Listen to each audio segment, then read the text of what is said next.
Okay, guys, welcome back to another episode of The Rundown. Entertainment news by fans, for fans. I am your host, Chris Fagan, and joining me for the first time ever here at Studio A is the one and only Tabitha Jordan. Hey. Hey, guys. Hello, ma'am.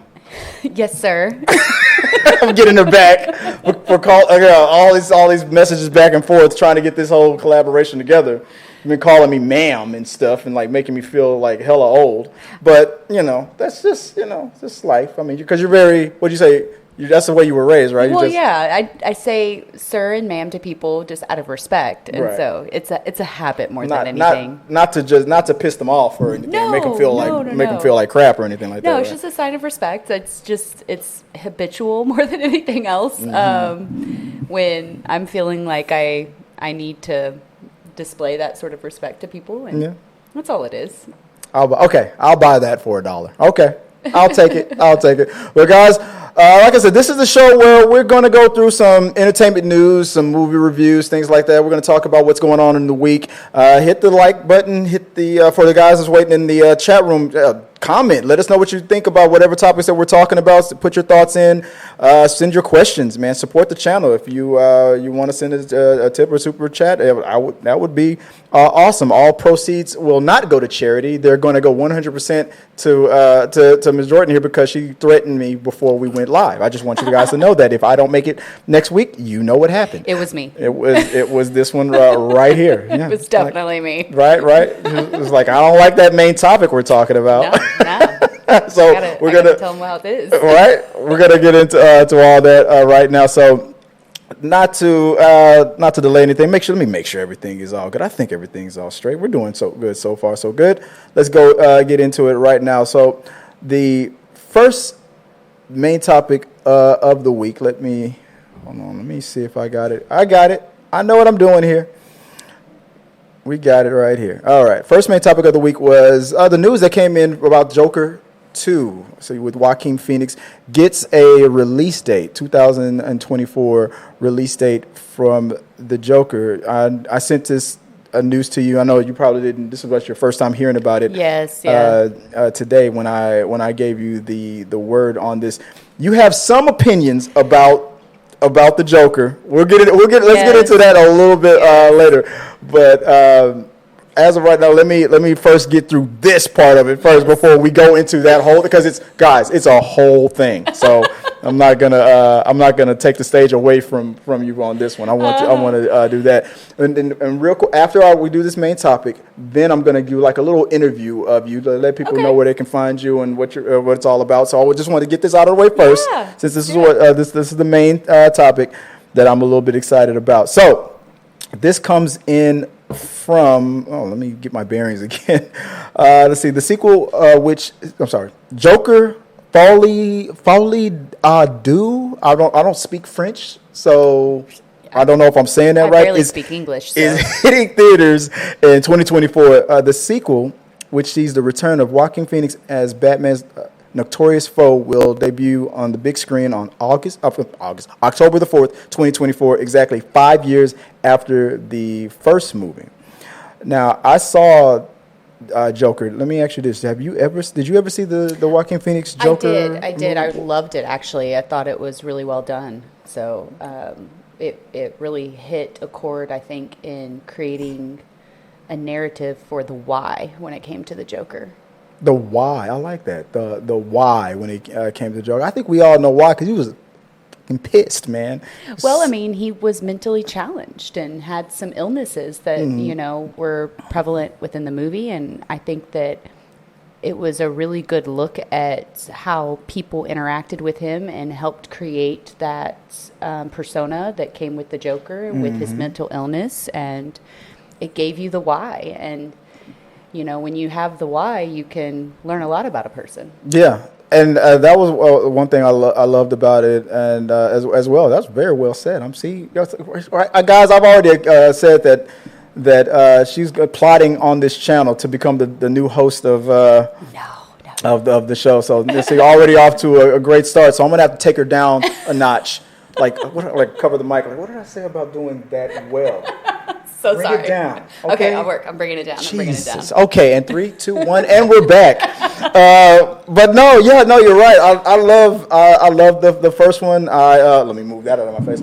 I love the first Joker movie. I thought it was a great deep dive into like mental illness and things like that.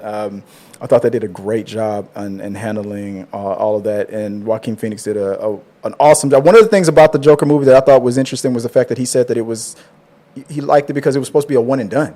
But then when the damn thing made $1 billion, I know.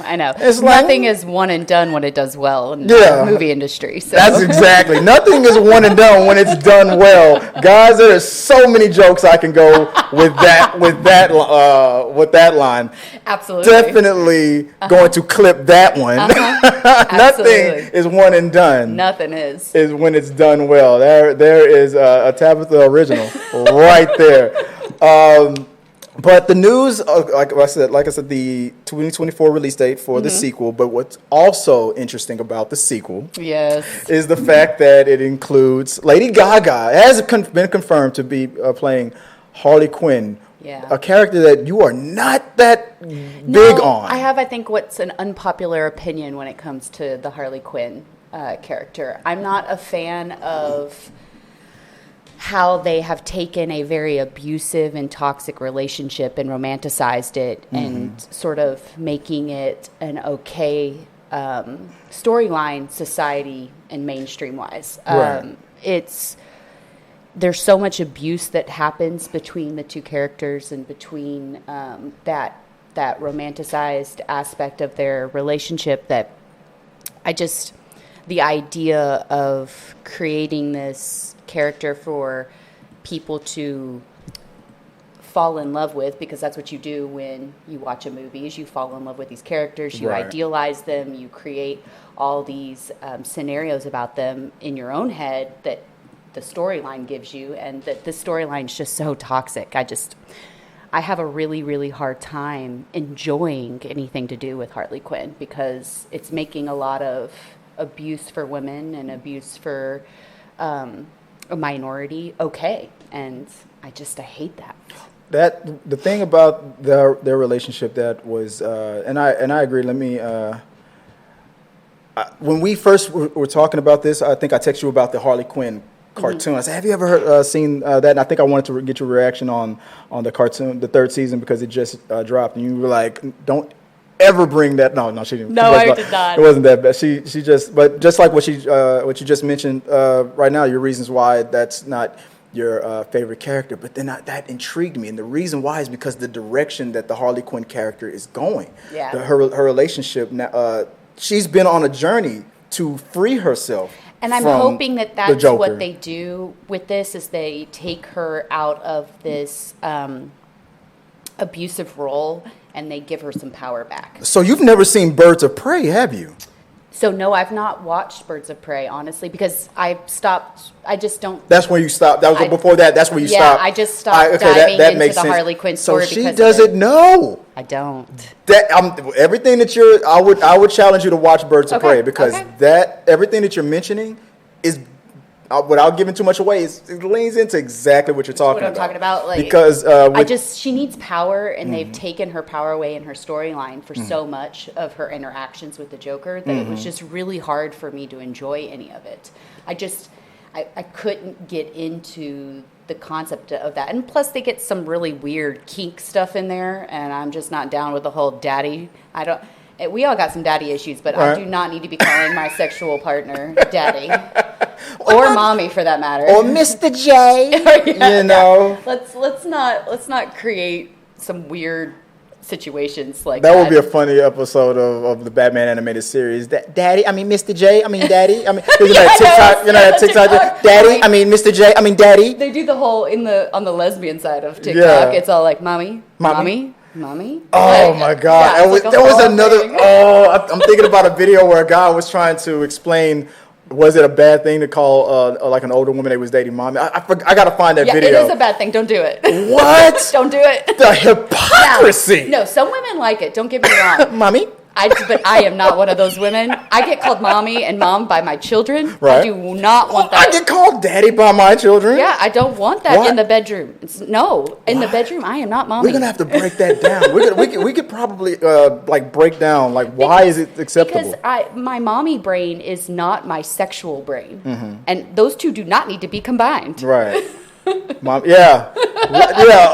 Dude, what is up with that lately? The whole what are you doing, step bro things? What are you doing? What are you doing, porn? Why are you making this weird? I mean, the sock and the gallon of cocoa butter wasn't awkward enough. What are you doing? Welcome to T3 Media. Oh, yeah, I know. Oh, Lord. Welcome. She's like, you should have saw the look on her face. I wish I would have had the camera on you that fast when I said that reaction was. I'm guys. What I'm trying to do. We were talking about this before we started the show. She said something about if I make her laugh too much. Oh God, yeah. I'm trying. I'm not. I only think that I'm funny, but I'm trying. Yeah. There may be a snort. I snort laugh if I laugh too hard. It's not an attractive thing, but he keeps wanting to make me snort laugh. And I see you guys firing away in the comment section. Don't worry, I will not. I'm not ignoring you. I will acknowledge you. All these comments, we're gonna keep them coming in. Fire away. You know what? Maybe I should mention since we're on the topic. Maybe this is the best time to actually. Let me get on these comments. Let's see what's going on. I did something stupid with the settings, and now the comments aren't displaying for as long as they should be. And let me see if I might not be the delay. Always show message. Yeah, you know what? Screw it. I'm gonna put always show message. So I'm sorry, guys. I was your comments were supposed to be like right here in this area right here. And I did something stupid, but I will read some of them out right now. Just to, Ludi Law says, "Watch out, she looks vicious." Okay, I thank you. I appreciate that. Brittany Fabian says, "I'm ready for it." That's a bestie. That's a bestie. All right, thank you. All right, bestie. Let me. This is probably all your friends right here. So. Kevin Davis, Joaquin Phoenix gives Oscar performances in Joker. He does. He gave an Oscar. He won an Oscar, I think. I'd be lying if I said anything. Kevin Davis, Joker was not a good film. I disagree. I disagree. 100% I mean, we can. I mean, and it's fine. It's okay. You got your opinions, if it didn't fit for you, I get it. I understand. But dude, I want to fight you. No, Joe. No. Right. No, you're. Hey, Bestie's coming back. Are you serious? Are you serious? I love fighting for his life in the comment section from the left hook with Brittany Fabian with. Are you serious? I loved it. It was a good take on it. I think definitely different because it was focused more on mental health. Yeah, absolutely. Yeah, absolutely was. Then Ludi Law, not a fan of his at all, unfortunately. I weirdly like him. I like him. I think it's because he's a quirky. He's an eccentric taste. Yes, he's a quirky character, and he tends to dive into. He's what I would consider more of a method actor. He really dives into his characters and takes on those roles. But at least he's not like the method actor like Jared Leto. Did you hear about what he did? Oh yeah, he got real when he was doing the Joker. So at least he keeps it to himself. Yeah. Don't get me wrong. He's a weird man. He is a weird man, but he's just such a great actor. Yeah. And maybe you have to be a little weird I know. like that. All actors are weird. I'm an agent of chaos. I mean, Heath Ledger got really weird. Huge. Don't break my heart. I was a huge fan of Heath Ledger. Ludi Law, not a fan of his at all. That Brittany Fabian again. They do need to end the Fast and Furious franchise, though. Where did that come from? You're coming out of left field with. Granted, I agree with you, but you're coming out of left field with that one. Brittany Fabian, I will be making sure she watches Birds of Prey. Yes, she will. Gots to, because if you want to, because it's. Let me tell you why. I'm not going to spoil anything, but let me tell you about the title. The title of the film, The Emancipation of one Harley Quinn. So take however you, what, okay. Okay, we're cool. I will watch it. I will do my research. Maybe a first time watching on the no. Hey, like we'll do what we gotta do. Throw to the wolves, like try to do everything over here. All right, let me move on. So, guys, let us know what you guys think about the news with Harley Quinn, with Lady Gaga. The fact that it's a musical. So I saw that. Well, did that intrigue you? I do love musicals, but the hills are Don't you be making fun of no Sound of Music? I love me some Sound of Music. Right. Never seen it. Well, I mean, it is a... I'm a film pundit, and there's so many things I've never seen. Really? And I used to have a rule that if it's older than me and I'm ancient, I'm not gonna watch it. But You're been... ancient. I think we're the same age. I'm about 10 years older than you. No, you're not. I feel like I am. But you're not. But I feel... I mean, you may be feeling old, but you ain't. She's arguing with me on my show. I like that. Do I look like a man with a plan? No. But I'm interested. I'm so intrigued by the fact that they said, this is going to be a musical. It's going to. Yeah. That was crazy. Well, I mean, intriguing. don't get me wrong. It makes me nervous. It makes me What do you incredibly... mean? Why does it make you nervous? Because a lot of people are going to be like, oh my God, I can't believe they're turning this into a musical. Mm-hmm. A lot of times it can get sort of, what's the correct term?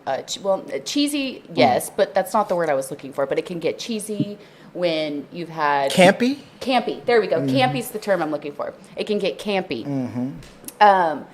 I love a good musical, so I know my personal tastes are excited about just to see how they do it and where it goes. Right. But I can definitely see it being talked negatively about in that aspect, just because it can get campy. And when you've had such a, in my mind, darker, rich, take on... Ludi Law says corny? Yeah, corny. Exactly. Is it gonna get a little corny? It could be. It could Maybe. be that way. Maybe. Is that the word you're looking for? Yes. The C word? Yeah, that is a different kind of C word. Not my favorite, though. But it can be nervous to go from one extreme to the other, because that's really what's happening. Right. You're going from this dark sort of take on the Joker to this more potentially campy, corny take through a musical. So. Corny, but how dare you? Campy. I'll give you campy, but corny. How dare you? Musicals can be corny. They absolutely can be. But I am excited. I mean, look, Lady Gaga, wonderful talent vocally. So she helped. I spent 6 years overseas working in a war zone. She got me through it. Oh. She got me through it. I won't tell you which song because but she got me through it. Okay. She was one of the artists that I fell in love with while working overseas. Okay. Maroon 5 and Lady Gaga. I am black. Okay, I was going to say, first of all, we were going to talk about the Maroon 5 parts. I was like, okay, I can get behind Lady Gaga for you, but I don't know if I can back you up, man, on that Maroon 5. It was so much fun having you on the show. No. We're out of time. No. But guys, let us know what you guys think about the Joker. Mr. J, Daddy. Oh, God, no. And, it's just weird hearing you say it. Dad, Mr. J, have a happy. And that's my favorite Harley Quinn line. I don't know why. It's a nice thing to say to people. It is, have a actually. Happy. But she said it after she beat the shit out of Lex Luthor's assistant. Her name was Mercy. They got into a fight. And then when they left, she said, have a happy. I don't know why that stuck with me. I was a teen when I started. I don't know why. It's one of those memory burns. I just can't. It's just something that Harley Quinn. It. It's something, and I say it all the time. Like if you're on Facebook and your birthday comes up, I don't wish you a happy birthday. I say, have a happy. Oh, I don't wish people a happy birthday either, but I say something completely different. What do you, okay. I do the literal translation of happy birthday. I tell people happy vaginal expulsion day.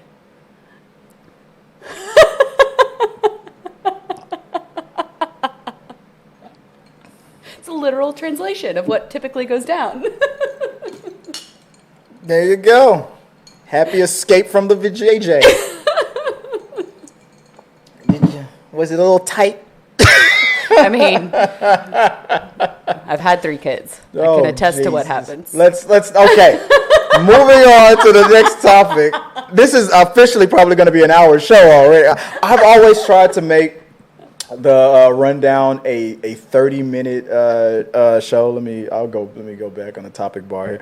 I always try to make the rundown a 30-minute show, but I can already tell. You know what? It's probably just going to have to be an hour show. It just has to be. I'm We not got a going lot to of things to complain. talk about. What happened in the chat room ever since? Said, look, not a fan, or I think we already read that with Brittany Fabian. They do need to end the Fast and Yeah, Furious. we That's the got last that thing we one. read. I will be making sure she's Yeah. watching Birds of Prey. Rachel Warwick, welcome to the show. Rach. Tabitha, don't be telling our secrets on the lesbian side of TikTok. Let me go to camera 2, right here. This lady right here. That's me. Yeah. Rachel also continues, I think Joaquin Phoenix's performance was comparable to Johnny Depp's performance. In what? In Johnny Depp? what? I'm curious. In the Lone Ranger? Oh, God. What are we talking about? that was Edward not a- Scissorhands? Maybe Edward that's Scissorhands. okay. That's a great movie. Maybe Edward Scissorhands is what yeah. she's talking about. That's probably it. Corny from Ludi Law. Michelle. Hey, beautiful. Hey, Michelle. How you doing? Hey, let me. I know you're probably talking to this one over here, but as the person that loves the shine and the spotlight, It's okay, man. I You just can gotta have it. say, You can have it. You can have it. It's all good. I appreciate you knowing quality when you see it. Yeah. Hold on, let me give me the. Hold on, let me do. You gotta put it out there. There you How go. you doing? Do the smolder. Yeah, The wait. smolder. I You can't gotta smolder. No, my smolder comes off threatening. I can't smolder.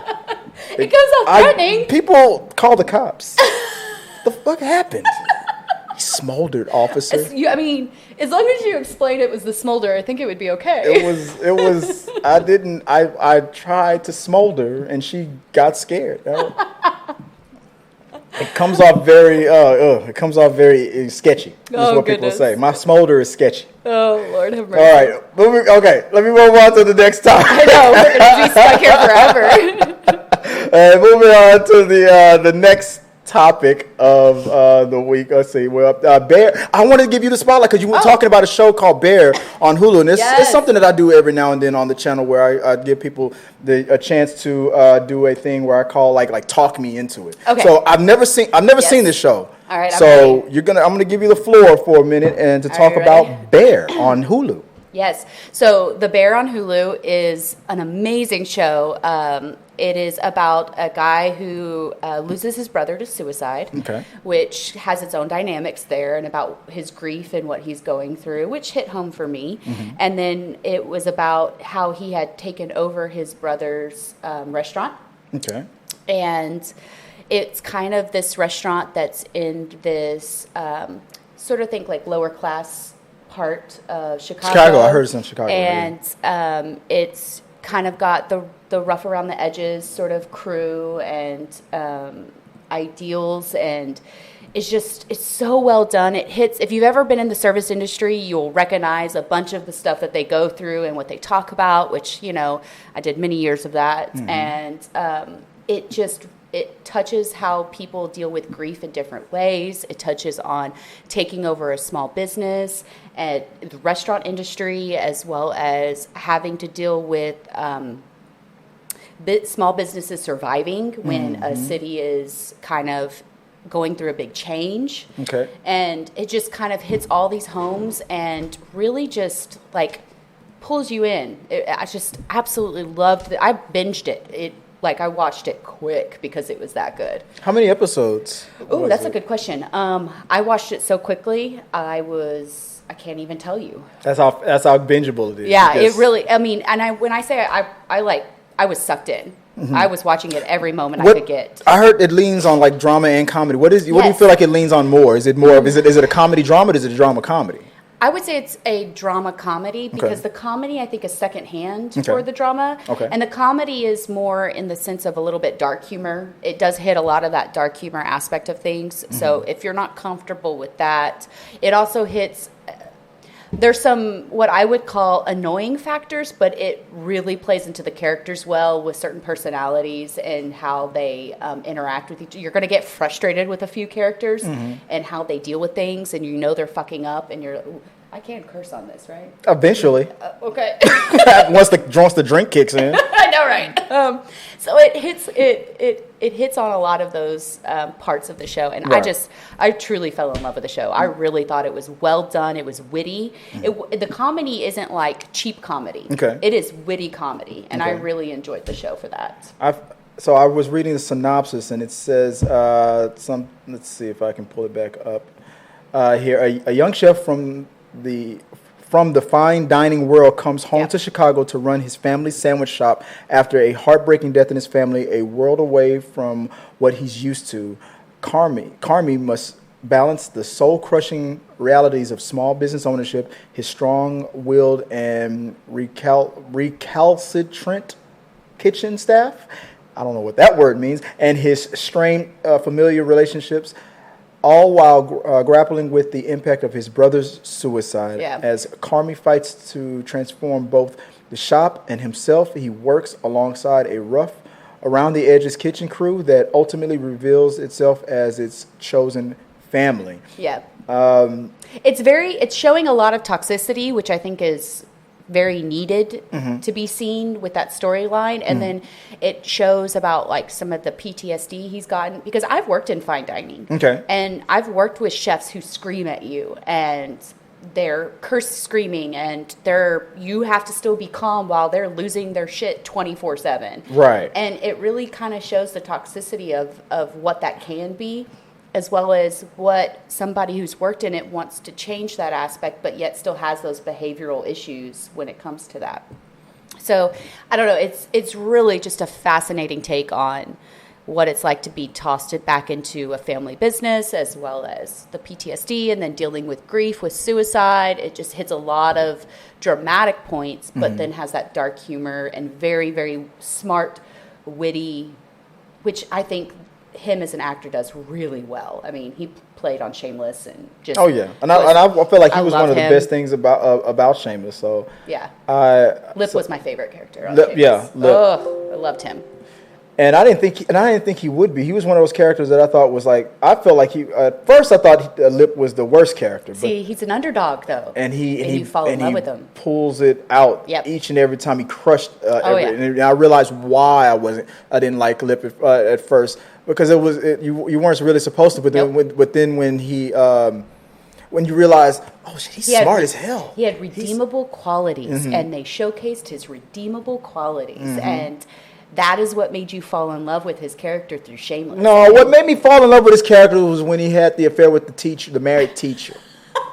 That's when I realized, you're like, all right, I'm behind this guy. I'm behind this guy. I think I like what this Of course you were. You know what I mean? I think hey, you're hitting dog levels there. Yeah.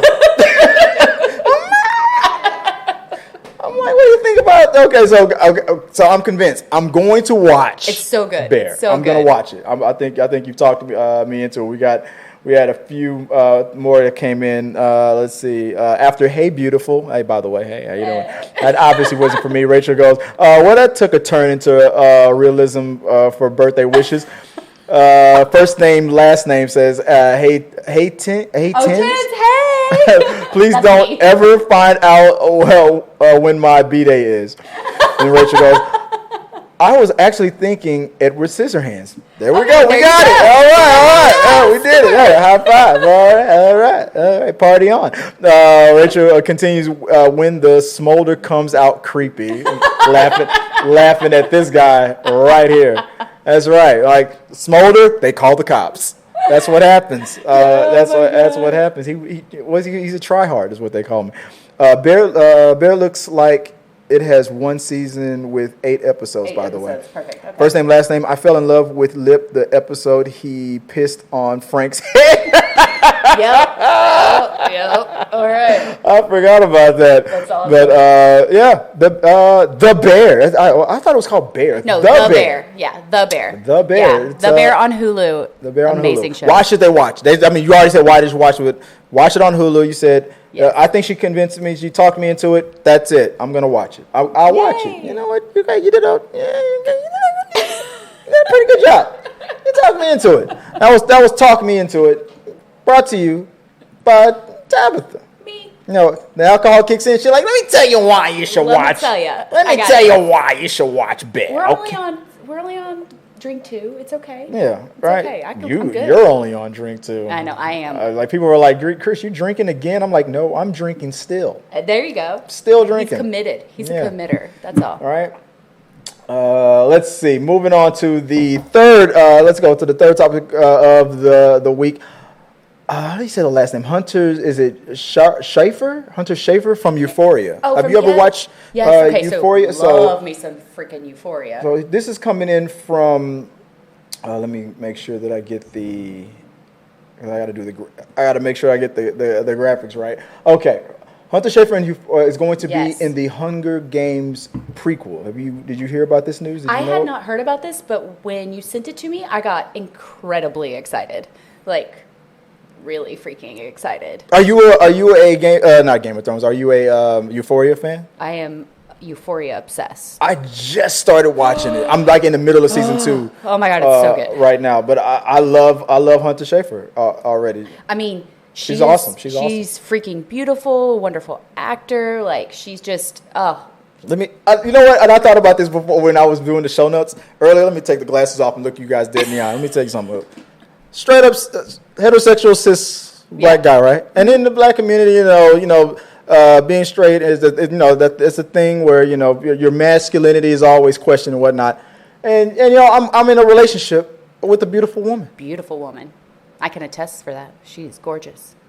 I'm not gonna lie, guys. If I was single, Hunter, yes, would I say no? He would not. I probably would not. I'm not, and I'm secure in my masculinity to admit that. You should be, because she's drop dead gorgeous. God damn it. All right, but she is going to be in the prequel. Yes. To the Hunger Games movie. Did you watch the Hunger Games? Oh yeah. Of course I did. Did you like the Hunger Games? I do. What do you think about this news about her playing in the I'm prequel? actually, like I said, I'm really excited. When you sent it to me, I was like, no way. And it just kind of really got me looking forward to it. I loved all the movies. Mm-hmm. I loved the concept of the movies. I think they also fit really well with what we're all going through right now. And so it definitely creates a buzz for it that I think is going to work in its benefit. I mean, She was substantial in Euphoria. Like, her character and throughout Euphoria and how it progresses and she evolves in that show is just, it's amazing, and the complexities that she's able to show and act through, she's definitely got the skills to do great things. So I'm excited for it. And I don't know much about the character that she's playing. I think I heard it was the main antagonist is like relative or a cousin or something like that. Like I don't know the prequel story, so I don't know. But I'm curious on what she's going to bring to it. Almost everybody from Euphoria right now is getting a lot of good work. There's a Spider-Man universe movie. Was it not Spider-Woman? What's the movie called? Madam Web. There's a Madam Web movie coming out, and one of the other Euphoria actresses I can't remember. If you guys know in the comment section who I'm talking about, there's another actress from Euphoria. So Euphoria, to me, reminds me of, and I know this isn't about Euphoria, this is about Hunger Games, but real quick, Euphoria kind of reminds me of like the cast of the Atlanta TV show, where is it not Michael? Is it not Michael B. Jordan? What's his Donald Glover's show, Atlanta? I don't think I've seen them. Well, so Zazie Beetz is in it. She was in the Joker movie, The Neighbor that Joker loved. Yes. Had a crush on. Another actor in that TV show is also currently blowing up in Hollywood. It's one of those shows where it's like you take characters who were unknown at first, and then when they became popular in this show, now are like the whole cast is taking over Hollywood. Yeah. And that same thing has kind of happened with Euphoria. There's a lot of the cast, not just Zendaya. It's not just the Zendaya show. A lot of the cast are now blowing up, and I'm happy to see that Hunter is one of them. And what as that well. tells you is how strong that show is. Yeah, with the acting, the writing, and it's such a phenomenal show. Yeah, but I'm really excited to see what she does and to see how they progress the story with Hunger Games. So that this comes in. Let's see if I know I have it right here. What was it told? Hunter Schafer has joined the cast of the upcoming Hunger. We already the star will play Tigress Snow, the cousin and confidant Coriolanus, if I'm saying that right, who eventually becomes the tyrannical president of the Capitol and Panem.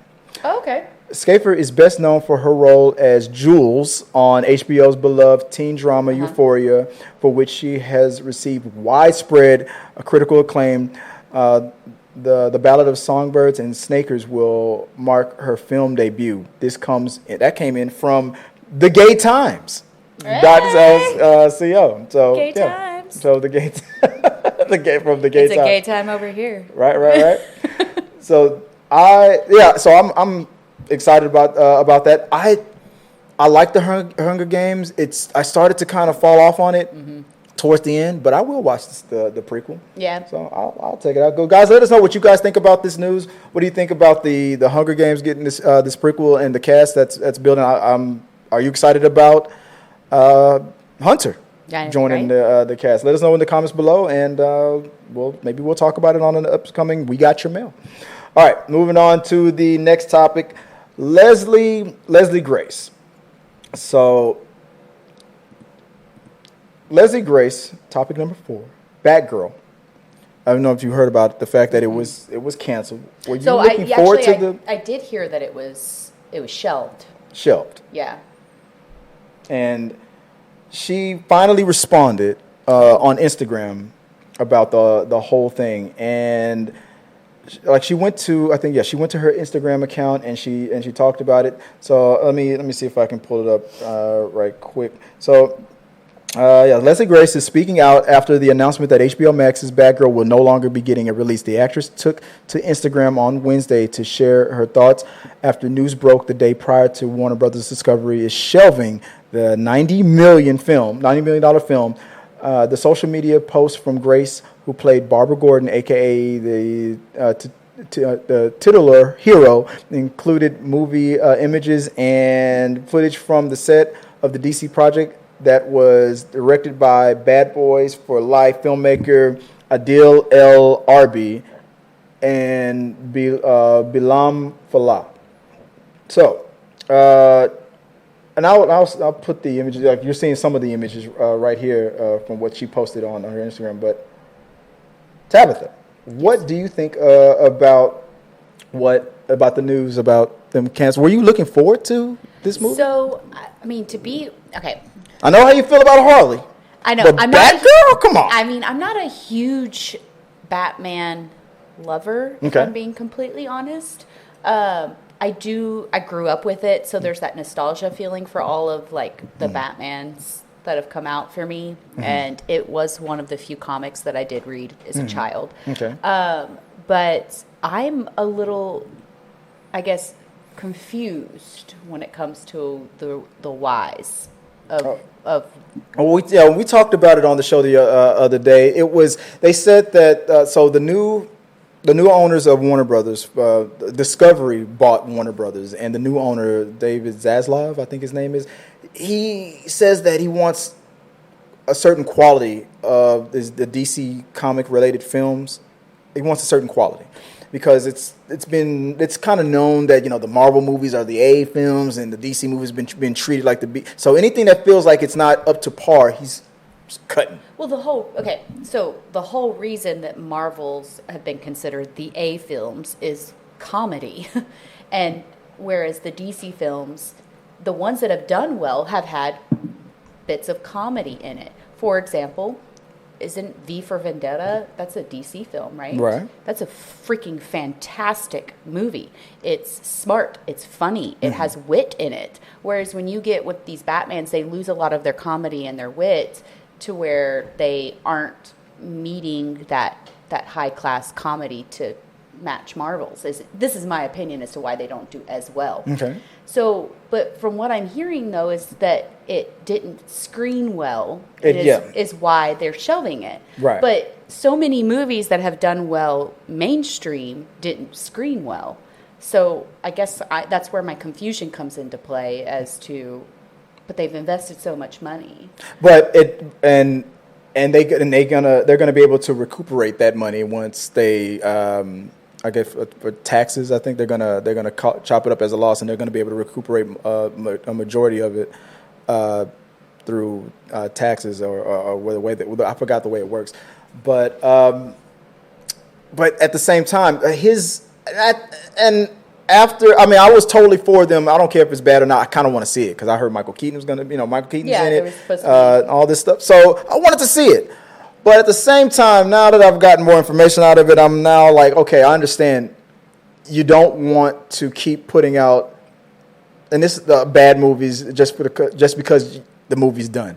And the best analogy that I got that I was like, damn it, I got to agree with, like, for example, if you're at a restaurant and you go and you order your food, and the waitress brings you the food, and or maybe I don't know, maybe you're allergic to something, and they sprinkle whatever you're 100% allergic to all over it. Yeah. And some people are like, well, I don't want to hurt the chef's feelings, and I'll go to the hospital tonight. It's like, no, if you know that it wasn't prepared the way you wanted it, you're gonna take it back, and you're not gonna eat it. So I was like, yeah, damn it, I guess that makes, and that's kind of his analogy. And that does make sense. Absolutely does. And I can see it from a business standpoint too, because for me as a business person, I'm sitting there going, there's so much money invested in that. Right. How are they going to? But they're going to get most of it back from recoup that. But then you're taxes, telling me that they're going to chop it up, all that good stuff. As a loss, and get most of it back. It's going to be a loss, and they get to take it from the taxes. Then as my business mind is like, all right, now we're satisfied there. On the business side of it, but on the side of, damn it, I want to see it. I'm like, here we go with the whole hashtag, release the Batgirl cut, and all that stuff is all that's going to happen. So I understand. On both sides of it, but damn it, I really wanted to see it. It's gonna get, I'm telling you, I heard that somebody's gonna download that movie onto a thumb drive. It's gonna get shoved up something and walked out of the Warner Brothers parking lot, and it's gonna be released to the world. I'm counting on it. We need a hero out there. I don't want to know what it was shoved up. Yeah, we know what it is. I don't want to know. I don't want to know what it was shoved up. But we know. I want to be naive. But we know. I want to watch it and feel clean. I want to watch it and feel clean. That's too funny. But we know. But we, you know what I mean? We know. We know what he did. We know what they're gonna do.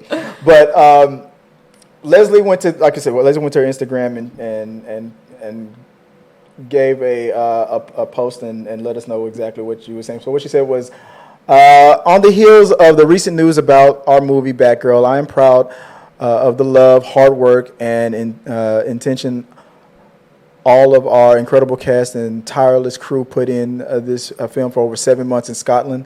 I feel blessed to have worked among absolute greats and forged relationships for a lifetime in the process. To every Batgirl fan, thank you for the love and belief, allowing me to take on the cape and become, as Bab said best, my own damn hero. Batgirl for life. And that was from Leslie Grace's Instagram. And she posted a lot of pictures from it, and it's just going to make people want to see it a little bit more. Yeah. Well, guys, what are you guys saying up here in the comment section? Over what's going on here? I fell in love with Lip episode. He pissed on Frank. We already read that. Rachel, you're going Sonic level on your tone. Is that for me? Yeah, that was when you were getting high pitched. I love Euphoria. Amanda Lehman says, I love Euphoria.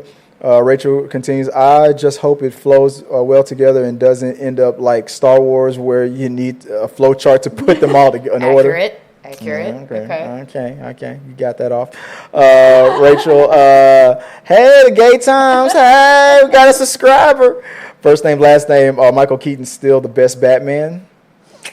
I don't know. Okay, that's a good question. Who do you feel like is the best Bat? I know Batman isn't your big cup of tea, but who's the best Batman? Don't make me answer that. Do it. I'll tell you my favorite. My favorite Batman is Ben Affleck. Really? Yeah. He was the most accurate Batman. Physically, he was the most accurate. I love Dark Knight.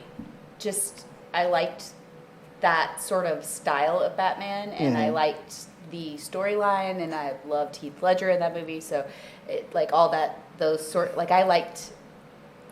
Batman. You notice everything that you mentioned that you liked about it, you didn't mention Batman. I said I liked that Batman. You said, I like that Batman. I liked Heath Ledger. I like that storyline. I did like that storyline. When I said I liked Ben Affleck's Batman, you were talking about his body. He physically when there was a scene in Batman v Superman where he's talking to Alfred, and he says, we're talking about he's a hero, and why do we have to be so obsessed with destroying him? I mean, he's capable of destroying the world. If there's just a 1% chance that we have to take it as an absolute cert. Ben Affleck because he's a Batman obsessed nut. He was the only actor who knew that Batman was the real person and Bruce Wayne was the mask. He played that better than anybody ever did. Keaton until then played that better than anybody did. But Ben Affleck understood it, and I feel like that was the Batman we got. That he was Batman 100% of the time. Even when he was Bruce Wayne, Bruce Wayne was the mask and Batman was the real person. I feel like Ben Affleck got that. That's just my opinion on it. I mean, I'm not a huge fan of the Ben Affleck Batman, but I can appreciate your love of it per your descriptions of your wife. That felt like a bless your heart kind of a thing to say. I do not pull a bless your heart out. I'm Southern, but not that Southern. Oh, bless your heart. All right. I'm not that passive aggressive either. Right, I'm too blunt for that stuff. So. Well, guys, let us know what you guys think. At first we were talking about Leslie Grayson. We were called Batgirl, and we went straight to Batman. My bad. I do that all the time. about what she posted and taking over a woman's spot. Damn it. Okay, there's some new movies coming out this week. I just want to really quick just talk about that if you don't mind. So the new movies that are coming out this week are, one, there is Prey. Have you heard about? I have not seen even the trailer for this. It's a prequel to The Predator. Really? Yeah. Okay. Yeah, and Predator, that's the Predator right behind him. Yep. The Predator comes out and finds an indigenous tribe, and he hunts them. Okay. And they have to survive. Let me see if I have the synopsis up. I thought I did. Let's see. We're on topic, number 5. Prey, release date this Friday, August 5th on Hulu. Set 300 years in the past in a pre-colonial America, the film follows a young Comanche hunter named Naru, who is trying to hunt down a mysterious force that threatens her people. What she discovers is something that is not of this world and will test her abilities to survive more than anything ever has. Okay. Coming out on Hulu. I mean, Okay. you got Hulu, right? I do. I do have some Hulu. Now, I can't watch that movie by myself. You can't watch. I am what you would call a big ass weenie when it comes to anything that's scary. What? I know. This doesn't look that way, but it is. So you never seen Predator? I have seen Predator, but I'm one of those people. The critics are saying that some people are saying it's better than the original. Okay, all right. Well, I mean, granted, when I saw The Predator, it was a long ass time ago. But I can't watch scary movies by myself. I also have nightmares. I'm like a 5-year-old. What? I know, it's stupid. I literally make my 12-year-old daughter watch Stranger Things with me. You? Yeah. Why do parents do that? They're the parents that make their kids watch something scary. I make her watch it because I can't be alone and I need someone there in the terror with me. Wow. Wow. You heard it here. My 12-year-old isn't scared one bit. Like, I got this, Mom. Yeah, she's like, I got you. It's okay. I know you can't handle it. Wow. Well, another movie that's also coming out this week, They, Them. The pronouns. They, them. The pronouns. Let's see. They, them is release date is also this Friday on Peacock. For those of you who have Peacock, it features Kevin Bacon, the head of a conversion camp, when a group of LGBTQIA plus teens get sent to said camp, whose mantra is respect, renew, rejoice. They discover that perilous danger is lurking around every corner. Okay. So, you realized that you were still wearing those? I did. I was like, why am I still wearing them? They were on. Those the headphones. But what do you think about the premise of I don't know if you have Peacock, but I do actually. I'm interested. I'm always, and I hate, I know everyone loves Kevin Bacon, but I'm always a little wary about his stuff. His movies. Just I mean, he's like hit and miss for you. he is a hit or miss. Like, I guess because, again, I'm a big weenie that, like, I was so terrified of having to watch Tremors over and over again, and all the Tremors, and scary ass worms, and so I don't know, hit or miss for me with him. And finally, let's see, coming out this week would be, The Resurrection. The Resurrection starring, Resurrection coming out this Friday on VOD. One of the most explosive films from this year's Sundance, Resurrection offers a masterclass of a performance from Rebecca Hall. She was also in Birds of Prey, by the way. Rebecca Hall as a woman whose world begins to unravel. I should do this in the movie trailer voice. Her world begins to unravel when a man from her past reappears in her life. A psychological horror film of sorts where the terror threatens to sneak up on you when you least expect it. There is much that will cut deep in this experience. Rated R. That's what do you think about that? Will you be making your daughter watch that with you, or does that interest you at all? I'll suffer through a good thriller, but it's like I get anxiety, and I hate watching thrillers in the movie theater because I can't pause it and like take a beat. Excuse me, can the projector guy stop that? I gotta go to the bathroom. It's not even needing a small bladder for it. It's literally just because I need to calm down because I'm going to be up here and I need to bring my levels down. Like, you gotta stop the movie. I'm at a level 9. I need to come back to a 5. Okay? I need to be at a 5. Appreciate it. I understand. I get it. I get it. Yeah. So I'm ridiculous. I get it. I totally understand. I wasn't gonna say it, but I mean, I am ridiculous. Let's see. Michael Keaton, the best Batman. Rachel Warwick. I feel like the DC movies have come out in more of a dramatic background feel, where I like Tabitha said the Marvels have definitely had the comedy, but Marvel has had they've had spy thrillers, they have comedies, they go through a lot of drama, teen kind of movies. What they do is they bring smart comedy. They lighten things up. So like Deadpool's funny and campy even, but it's still smart funny. Okay. And granted, I'm a huge Deadpool fan, so I'm a little biased, but yeah. So we know what you're going to be at Comic-Con next year, huh? Well, my late wife used to dress up as Lady Deadpool. Ooh. Yeah. Okay. Yeah. All right. Shout out to Deadpool. Yeah.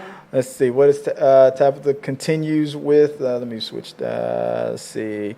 Tabitha, I volunteer as tribute to hold your hand during the scary movies. Amanda Lehman, I haven't heard about this movie yet. Now I'm excited to see it. Love, Predator. Nice. I'm glad we were able to let you know about that first. That's awesome. Amanda continues, I agree. Can't watch alone. Yeah, I can't do it. Do it. All right, moving on to the next topic. Okay, so quick news. I'm not going to spend too much time on this. Kevin Spacey's back in the news again. Yeah. He was there's a lawsuit on Mr. Spacey here. So Kevin Spacey must pay House of Cards producer MRC nearly $31 million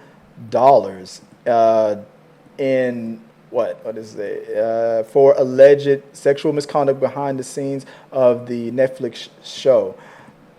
It's so disappointing when you find out about behaviors that people that you actually liked in movies, because he was such a smart actor, and it's unfortunate that power got to his head, and it seems, granted, he thought he could get away with anything. Yeah, kind of he thought he mentality. could allegedly get away with anything and do certain behaviors that led to this. Yeah, it is disappointing because I used to love House of Cards, and I thought it was that show was awesome.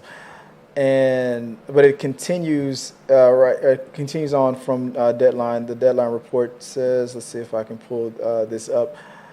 Spacey, now 63, played Frank Underwood in House of Cards and was cut from the series after allegations surfaced. He sexually preyed on young men. The accusation, which included the alleged grooming of a production assistant, caused MRC to conduct an investigation and ultimately terminate his acting and producing contract. Los Angeles Supreme Court Judge Mel Red Ricana today confirmed an award handed down previously by an arbitrator in October 2020 in MRC's favor, consisting of a sum of $29.5 million in damages and the remainder in cost and fees. Yep. Yeah, like you said, it's crazy that some people that you come up, especially in entertainment, for years, admiring their work and things like that, and shame and suppression. This is what it does. It comes out, yeah, exactly, like denying like who you are and stuff like that. That's what happens. But at least justice seems like it's being served. If he's guilty of what he's being accused of, then you got to pay. He's gotta definitely that's make up. Small amount compared to the trauma that you're putting people through. Absolutely. So that's what's happening. All right. So moving on real quick let me go back to the comment, because guys, you're in the comment section, you're making me laugh. So let me go back. Let me go back here. Let's see. Amanda, I haven't heard about this. We already read that. First name, last name. I effing love Deadpool. Rachel Warwick, love Deadpool too. First name, last name. Kev shouldn't have done what he did. Amanda Lamb, yes, love some Deadpool. We still going on. Rachel, still over here volunteering as tribute. God, Rachel. Amanda, so would I. Okay. Wow. Y'all are ridiculous. What are we talking about here? Okay, I don't get. Can you explain in the comments? No, sorry, no. I think we got it. I think we know what you're talking about. Volunteers tribute. This is a family show, guys. What the hell? Is it though? Is it really? Is it really? Right. Like since when? Like before the drinking or after? Okay. There was as a reaction thing that I wanted to do. I wanted to get Tabitha to watch for the first time. But I'm gonna need like a 2-minute break. So I'm gonna give us a chance to recoup and maybe refill our drink. Yeah, I need so ice. Guys, give me a chance to do that. So we'll be back and give us like 5 minutes, guys. We'll be right back. Yeah.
Oh, that's funny. That's funny. Yeah, we're over here reading the guys. We're back, guys. Thank you guys for giving us a chance to now maybe I can get the graphics working properly now that my bladder wasn't about to explode. But appreciate you guys for letting us take a little break like that. I was supposed to have a commercial break. So yeah, the T3 Medias is brought to you today by Scrub Caps and More by Joy. If you are a nurse in the medical field and you want to get custom-made scrub caps, you know those caps that they wear in like Grey's Anatomy and stuff like that? Yeah, she like celebrity nurses, real nurses. You know, my wife Joy has makes custom scrub material, medical material and stuff like that. So Scrub Caps and More by Joy. That's the commercial that was supposed to play while I, went to the office to send a fax. You're gonna have to get me a couple. I got several people in the industry, so okay. Get some scrub caps. All right. So yeah, if you're a nurse in the biz, let's talk some business here. Okay. All right. So there was a reaction video. Now it's time to with the headphones, right? So this is a reaction time. So I said this is the rundown. We do entertainment, news, and reactions by fans for fans. That's the tagline. So now we're going to react to Did You Ever Cheat on Me? It's a truth or drink thing that happened on YouTube from the Cut YouTube channel. Okay. And we're going to watch let's see what happens. And I'm going to we're going to do our little reaction to it real quick. So real couples doing truth or drink. This feels like it's going to be really bad. It feels like a trap. It better be. So let me see if I can get should I do dual screen? I don't know if this is going to be that good for us. Let me see. Sorry about today, guys. Here we go. Ready to go. There it is. Okay, I found it. Did I fulfill you sexually? Oh. She went straight to the drink. Okay, wow, I gotta stop it right there. For it. Wait. The question was, did I fulfill you sexually? And she went, she laughed. She giggled, then drank. And look at that look on his face. He's look like, at that. fuck. Look at that. Damn, homie. Fuck. What was that? That was 50 Cent. Damn, homie. Back in high school, you was the man, homie. Fuck happened to you? I got this one over here. Look at her. She's like, she can't hold on to it. Okay. All right. Oh, my goodness. Try to get the laughs out. Okay. I'm glad this isn't a try not to laugh challenge. Otherwise, right. It ain't going to work. It wouldn't happen. All right. Let's continue here. Damn it. Where's my cursor at? There we go. I'm supposed to answer as well because, I'll have a shot. Truth or drink? Truth or drink. I like it. Mm-hmm. Hi, and we're drinking too. Hey, I'm Manny. And we're ex-partners. Yeah. Oh, ex-partners. Ex-partners. Describe our past relationship in 3 words. Oh, Lord. Volatile. Exciting. Messy. Yeah, I agree with all of those. 2 messes don't make a clean. Both a mess. Yeah. Your turn. All right. What was the kinkiest thing we did? There was definitely some rope stuff. Yeah, rope? but I don't think we got that kinky. I think it was fairly Speaking of which, I don't think we got that kinky. Are you watching How to Build a Sex Room on Netflix? No. We'll talk. What? We'll talk. Me and my wife are watching. You know what? Let me stop. Let me shut up. We could. Let's teaser. Because I remember when we were dating, I would be like, let's do this and let's do that, and you're like, no. I mean, we did anal a couple times. Yeah, we did do anal. I like her. I like her. You would. I don't know why. It's in her aura. It's something about her smile. Yeah. That's that smoldering that I was talking about here. You like that? That smolder? Yep. There we go. Told you it's creepy. All right, let me go back. I don't know why, but she seems nice. Great personality. I think we both enjoyed that.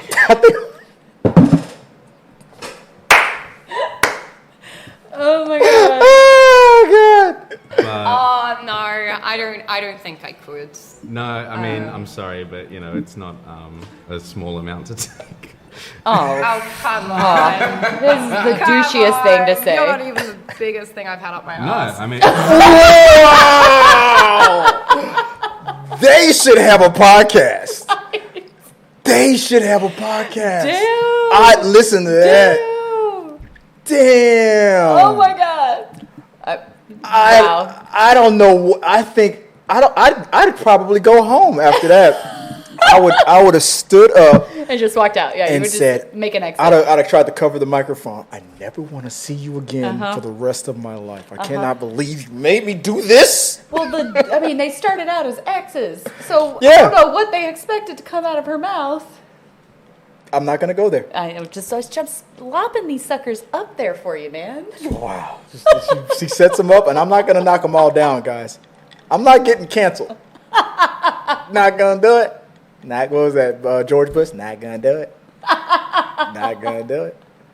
They went to the anal jokes, and I said, not gonna do it. All right, guys, that was my George Bush. Oh my god. Okay. Did I fulfill you sexually? Well, you know that one. Oh yeah, that's right. That's the one. That was the start. Do you want to shot for that one? Well, am I supposed to answer as well? Because I'll have a shot. Oh, so they're Now they're just throwing shade. Now exactly. They're See, just shade. now they're like, oh, if you're gonna insult me, if Yeah. you're nice to me, I'll be nice to you. Yeah. But if you throw shade at me, serious. yeah. She was like, "No, you did not fulfill and, me." And he's like, and, well, fuck me and you. whether we want to admit it or not, guys, we're all the same. Have you ever seen the movie Clerks? Yeah, that's my favorite movie of all time. Yes. So, what did Dante say? Making a guy climax is not at all challenging. Insert someplace close, preferably moist. Thrust, repeat. Yep. That's all it takes, right? Simple concepts. Simple concept. So, of course, he is gonna be like, "Oh yeah, everything was great for me." But when he asked that question, and he's like, "I guess you didn't." What was that? What's that song? What a man. When she said, "That's not it." that's what that looked like to me. Sorry, guys. Sorry about that. Let me keep telling you. So good. I don't think either of us are necessarily bad in bed. I just don't think we're sexually compatible. No, I agree. We're like, That is a nice way of saying you were bad in bed. It was a politically correct way. Of saying he was bad in bed. Yeah, or that they didn't enjoy each other in bed. That was a politically correct way of saying that I could not wait until you got up and went to the bathroom so I could hurry up and finish. Ugh.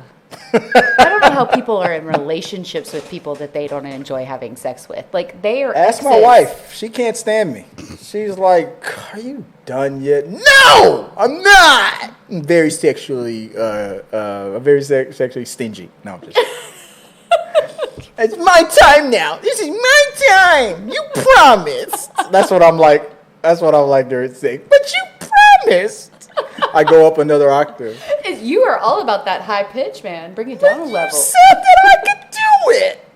What did you mind for? On our honeymoon, she already said that she's definitely gonna be like, fine. Oh my goodness. And you know how we are, guys. Yes. All right, let's go. two positive magnets. Yeah. That's not good. Am I a good kisser? If not, what pointers do you have for me? No, you're a pretty good kisser. You can be a little stiff sometimes, Oh, but fuck you. I mean, I think I'm a good kisser. I also like, hey, Snaggletooth gets caught on my lip sometimes. Oh, stop. Fuck you. They just like fucking with each other. That's all this is. They are very toxic. I know the answer to this one. I- Who was you the can Are they tell. toxic or are they just British? No, they toxic. They toxic. You can tell. You Okay, can I mean, tell. is it toxic or is it just the Brit thing coming out of that not, witty charm? No, that's like, not Brit humor. Brit like- humor's more passive. That's like- toxic. Like, anal is not one of your strong suits, by the way. Cheers, mate.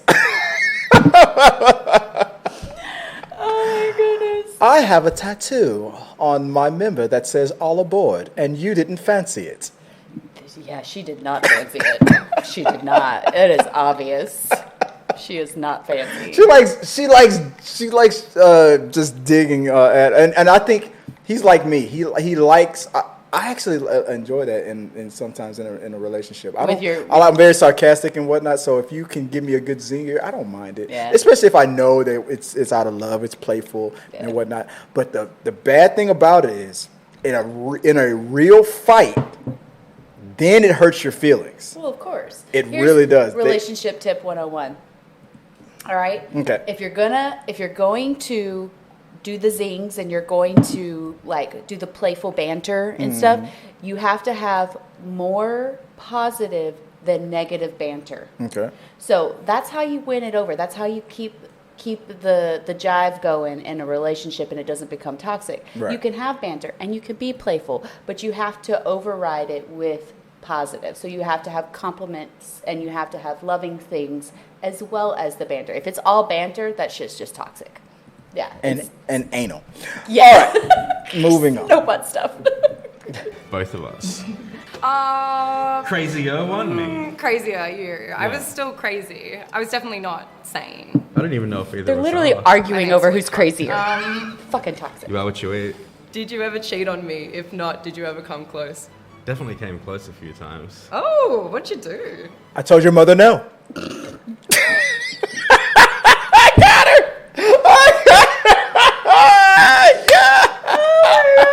You did get it. I don't fucking care. You know that I cheated on you. So, Yeah, no, like, no. Wow, she cheated. She did it. She's the one. Who called the toxicity? You A did. man. You did. There you go. You got it. Look. Hey, you know what? And it's in my opinion, like that women are very good at that philosophy: deny till you die, because women have the benefit of 9 times out of 10 it's the guy that's going to do the cheating. So when a woman is accused of or is assumed might be cheating, she has that benefit of women aren't the ones who do the cheating. Men are. So she could have just denied till she died. I disagree with that wholeheartedly. I'm thinking she got I have a caught. taste of the lesbian world. Okay, here we go. All right, educate me. Educate what in crazy. lesbian. Tell me what's happening on the lesbian side There of are TikTok. more fuckboys in the lesbian world than there are fuckboys in the hetero world. Damn, for real. Really? Yes. What am I missing out on? They crazy. Women are crazy.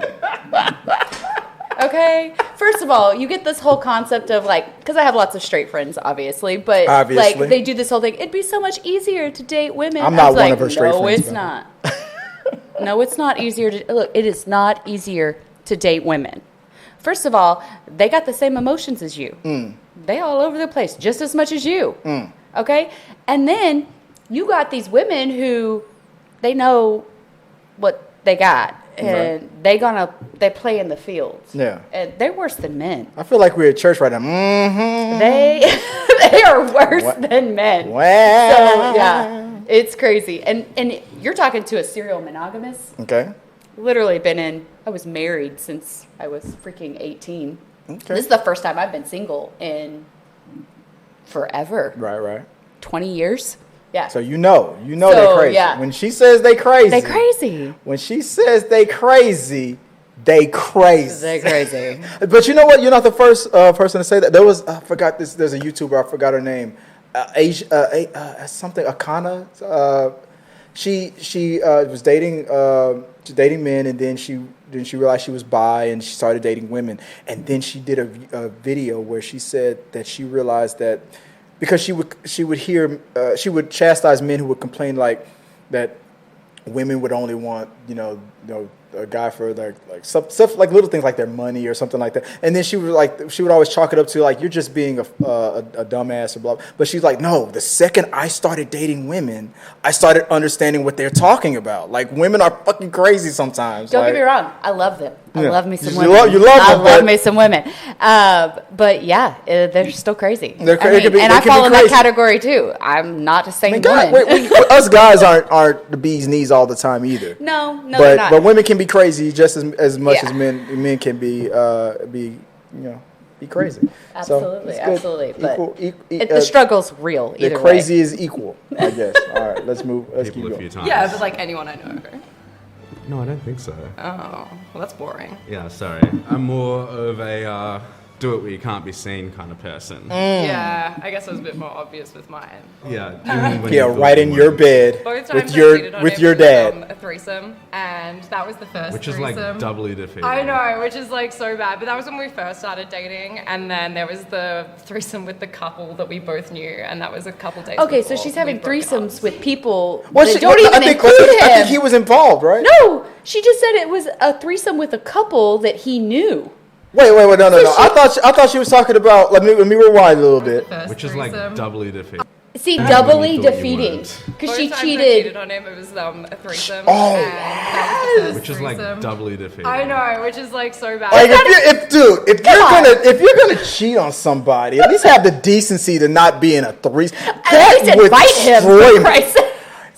Like, did you dude? Did you cheat on me? And she's like, and how? Oh, did I? With Let me multiples. tell you. Oh my God. Like, dude, I think, because you see people catch like those videos where people get caught, but to get caught in a threesome. Yeah, so I just I feel sad for him. I mean, he wasn't even invited. If you're gonna do that, just freaking invite him. Let him in. Let the poor guy in. You will be surprised how many guys will be down with that. Oh yeah, they'll always say yes. There's very few that will say no. Very few. We like what we like. We like what we predictable. like. We're so predictable. I'm like, and that was what was it? Who was it? Ludacris who said that? I never spit game. I always tell the truth. I mean, you know what? The comment section is going crazy on this. So let me go What is back. happening? Let's see. I would have drink. Let me go back up. Hold on. Just as disclaimer for anyone else. Let me see what these comment sections were saying. How Family friendly. Yeah, this isn't family friendly. friend. No, I hate fun and laugh here. Rachel, but drink. Amanda Lemon for sure. I don't know what we're talking about. Let me go back further. First name, last name. No shade. Lovely.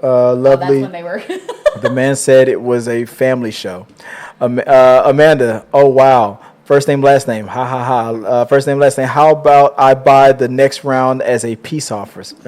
Amanda. Ha ha ha ha ha ha ha. Rachel Warwick. No hate. All fun and laughs here. Rachel continues, but drinks. Drinks. Hell yeah. Drink, All about drinks, that clank. Amanda Liam, for sure. First name, last name, 100. You guys are definitely getting along right here in the. Let me make sure. Hold on. Let me make sure I get the comment section here in the dual. Let me paste it so we can all see what we're seeing here. There we go. There we go. Rachel, and just a disclaimer for anyone else that was tame or family friendly. First name, last name. What's your poison? Live it up. I told the bartender to put it on Tabitha's tab. Hey. Rachel, I would have drank the bottle. First name, last name. Oh, LOL. Grab it and walked off screen. Rachel, ha ha ha ha ha ha. Rachel, toxic red flag. I think that we were talking about something. Yeah. Ashley Moore, bah ha ha ha. Yes, they are. Or when we were talking about them. Amanda, couldn't agree more with the positivity. Rachel, she just mic dropped him. Yeah, she did a couple times. First name, last name. Rachel, you're not little mink. You not little minx, girl. Okay, what the hell was that about? Amanda, yes, they are. Rachel. I don't know. Rachel, George Bush, you kind of sounded like Nixon. Hey! You even voice cracked on that. Hey. Anyway, first name, you sound like, wait, where's the Nixon one? You kind of sounded like, where, I lost it. Did I lose it? Where's Nixon at? You kind of sounded Mic drop, yes They they are. are.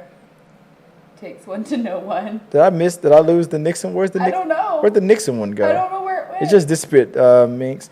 It did just disappear. it just because we disappeared. just did all this, yeah. Take one to know one. First name. Sounded like George Bush. You Nixon. sound like Nixon. First name, last name. I don't do drama and I don't do karate. I don't know karate, but I do know crazy. You ever heard that before? Yes. Rachel, the PC way to say never again. Pierre Kelly, evening everyone. Hey Pierre, how you doing? That's one of my guys. Out of the 10 for you, there's one here for me. Hey. Rachel Warwick, his pitch again going signing. Hey. Here, look, it goes so high. I'm like, the dog's like,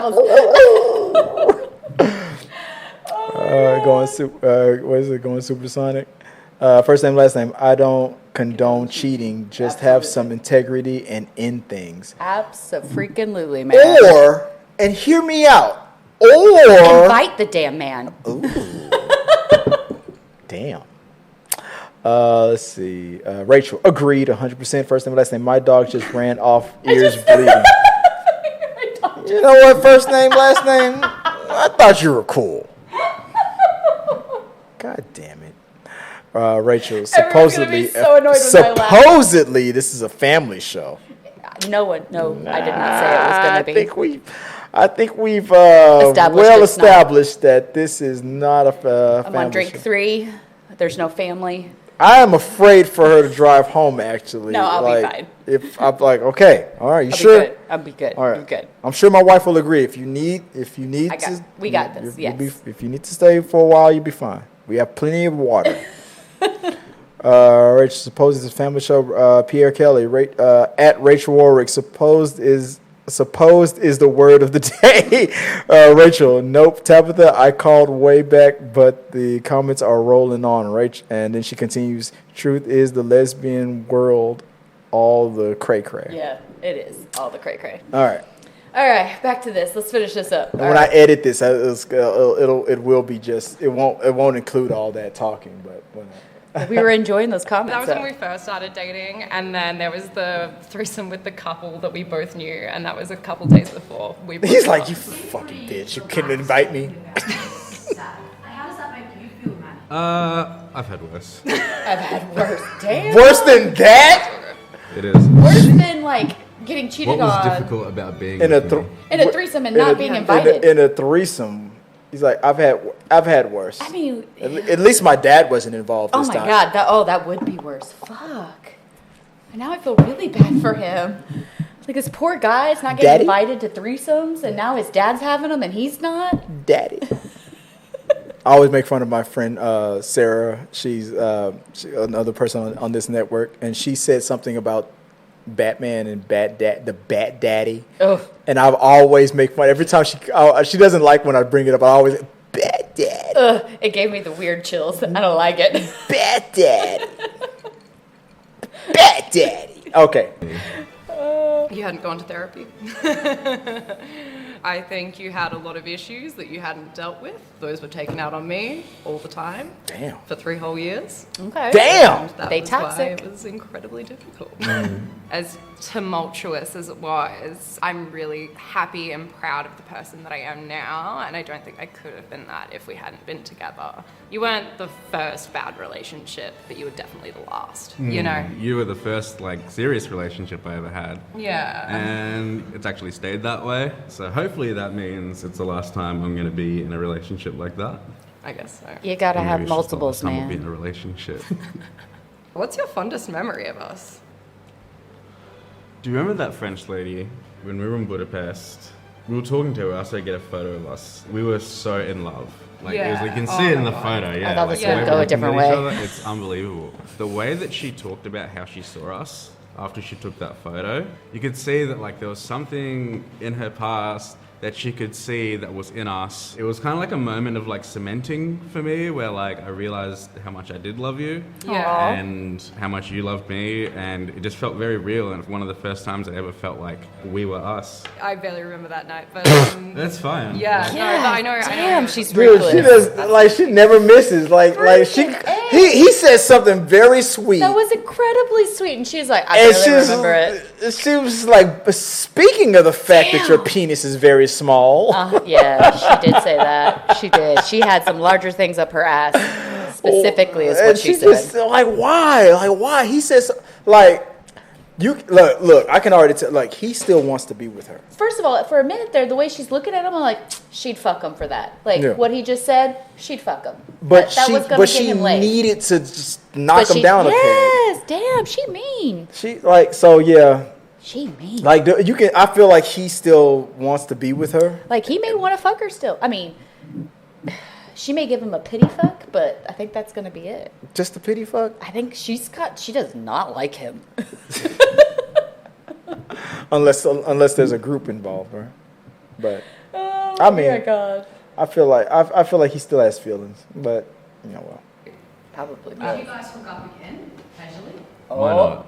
Yeah. It would just be the question of how do we keep it from devolving back into some weird quasi relationship. Yeah, I don't know. I don't think she can casually hook up without involving three other people. Yeah. She needs an What do orgy. you now appreciate about our friendship?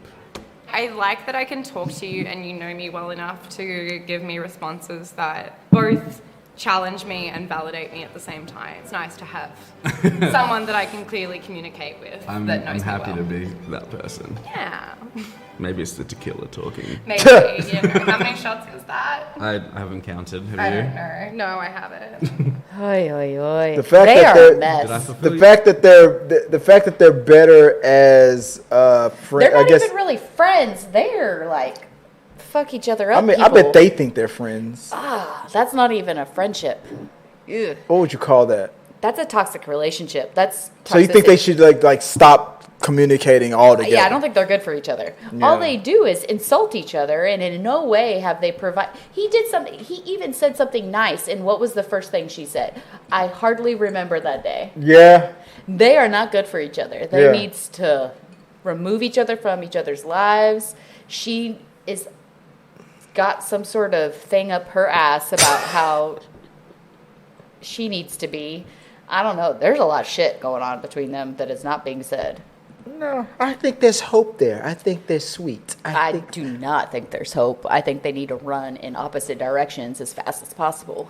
I mean, with me, hope springs eternal. So this negative Nelly over here. Not thinks- negative, truthful, Yeah. factual. There's negative, and then there's this honest.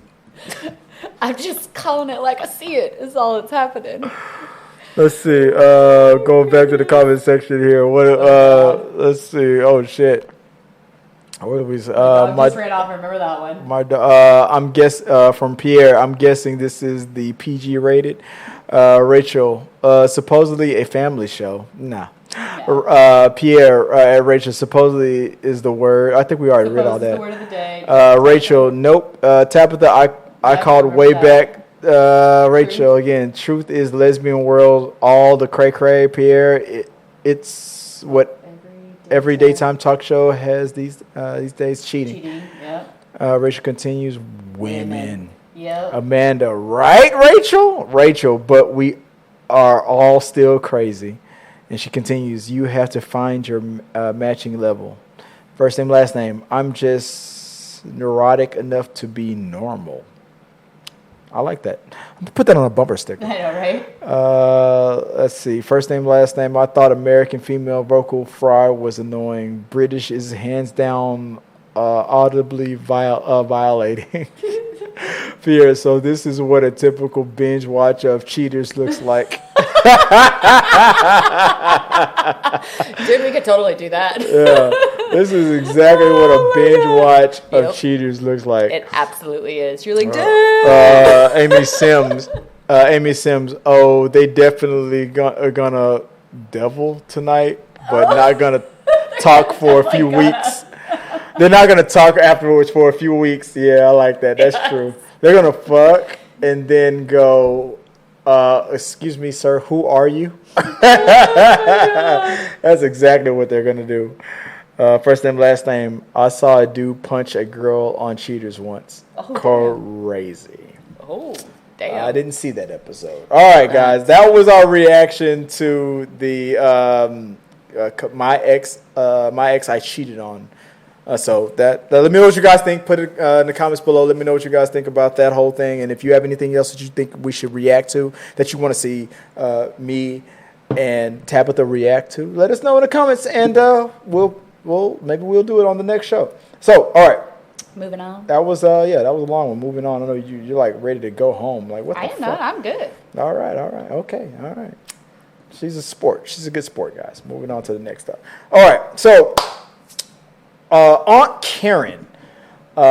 She is. Let me pull this up real quick. So, Aunt Karen. Let me scroll down. God, jeez. Where is it?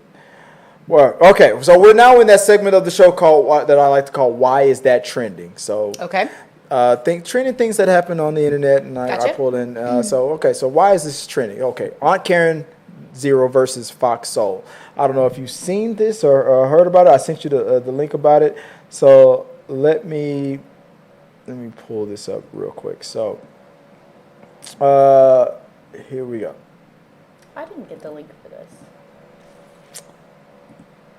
So, what the hell happened? I just had it. Okay, so on July 25th, Black rights activist Denise Bradley, which is a.k.a. Aunt Karen. She's a friend of the show, by the way. Is she? Denise Bradley, a.k.a. Aunt Karen, posted a video showing her daughter's daycare after they allowed the 3-year-old to sit in her own waste all day, and then claimed that there was the reason why was because there was no change of clothes. When later it was proven by Aunt Karen that was a lie. She exposed the daycare organization and was retaliated against when they banished her from all of the daycare centers.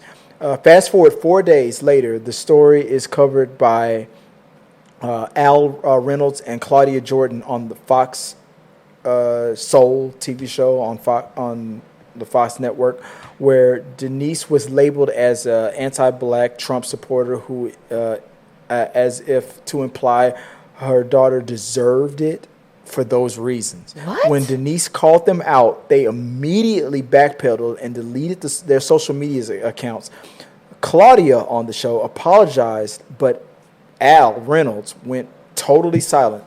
So, what do you think about what I just read to you? This whole thing. I mean, I know you probably you haven't seen any of these things, but I tried to nip it in the bud of that whole thing. So, like I said, Denise, she's on TikTok. She has about 1.6 million followers. She's a friend of the show. Me and her are friends. I've worked for her for her social media stuff for a while.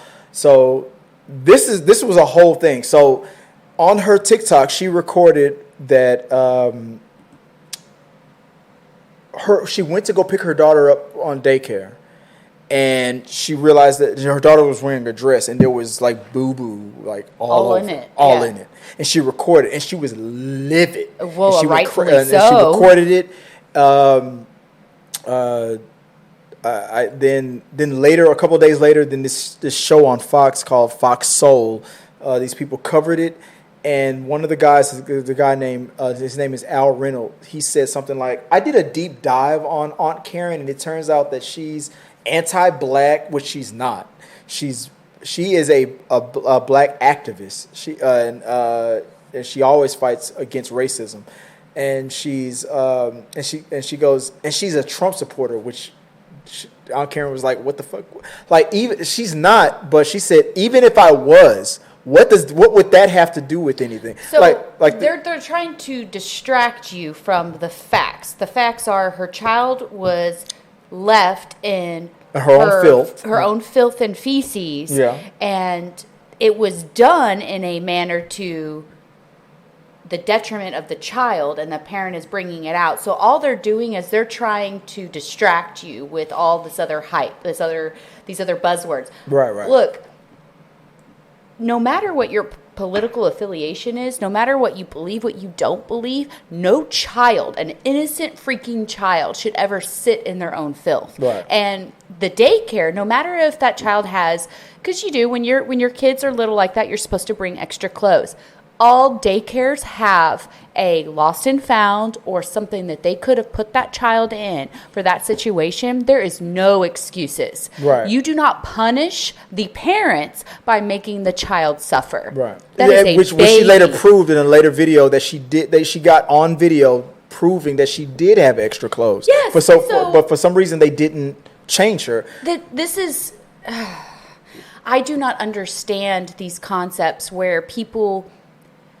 They for lack of a better term, they fuck up. Somebody has fucked up, okay? Somebody fucked up. And they thought that they were doing what they were supposed to. That could have been the situation. But guess what? They fucked up. So you know what they need to do? They need to own their shit, literal in this situation, and realize that they harmed a child. Mm-hmm. And they need to make it right.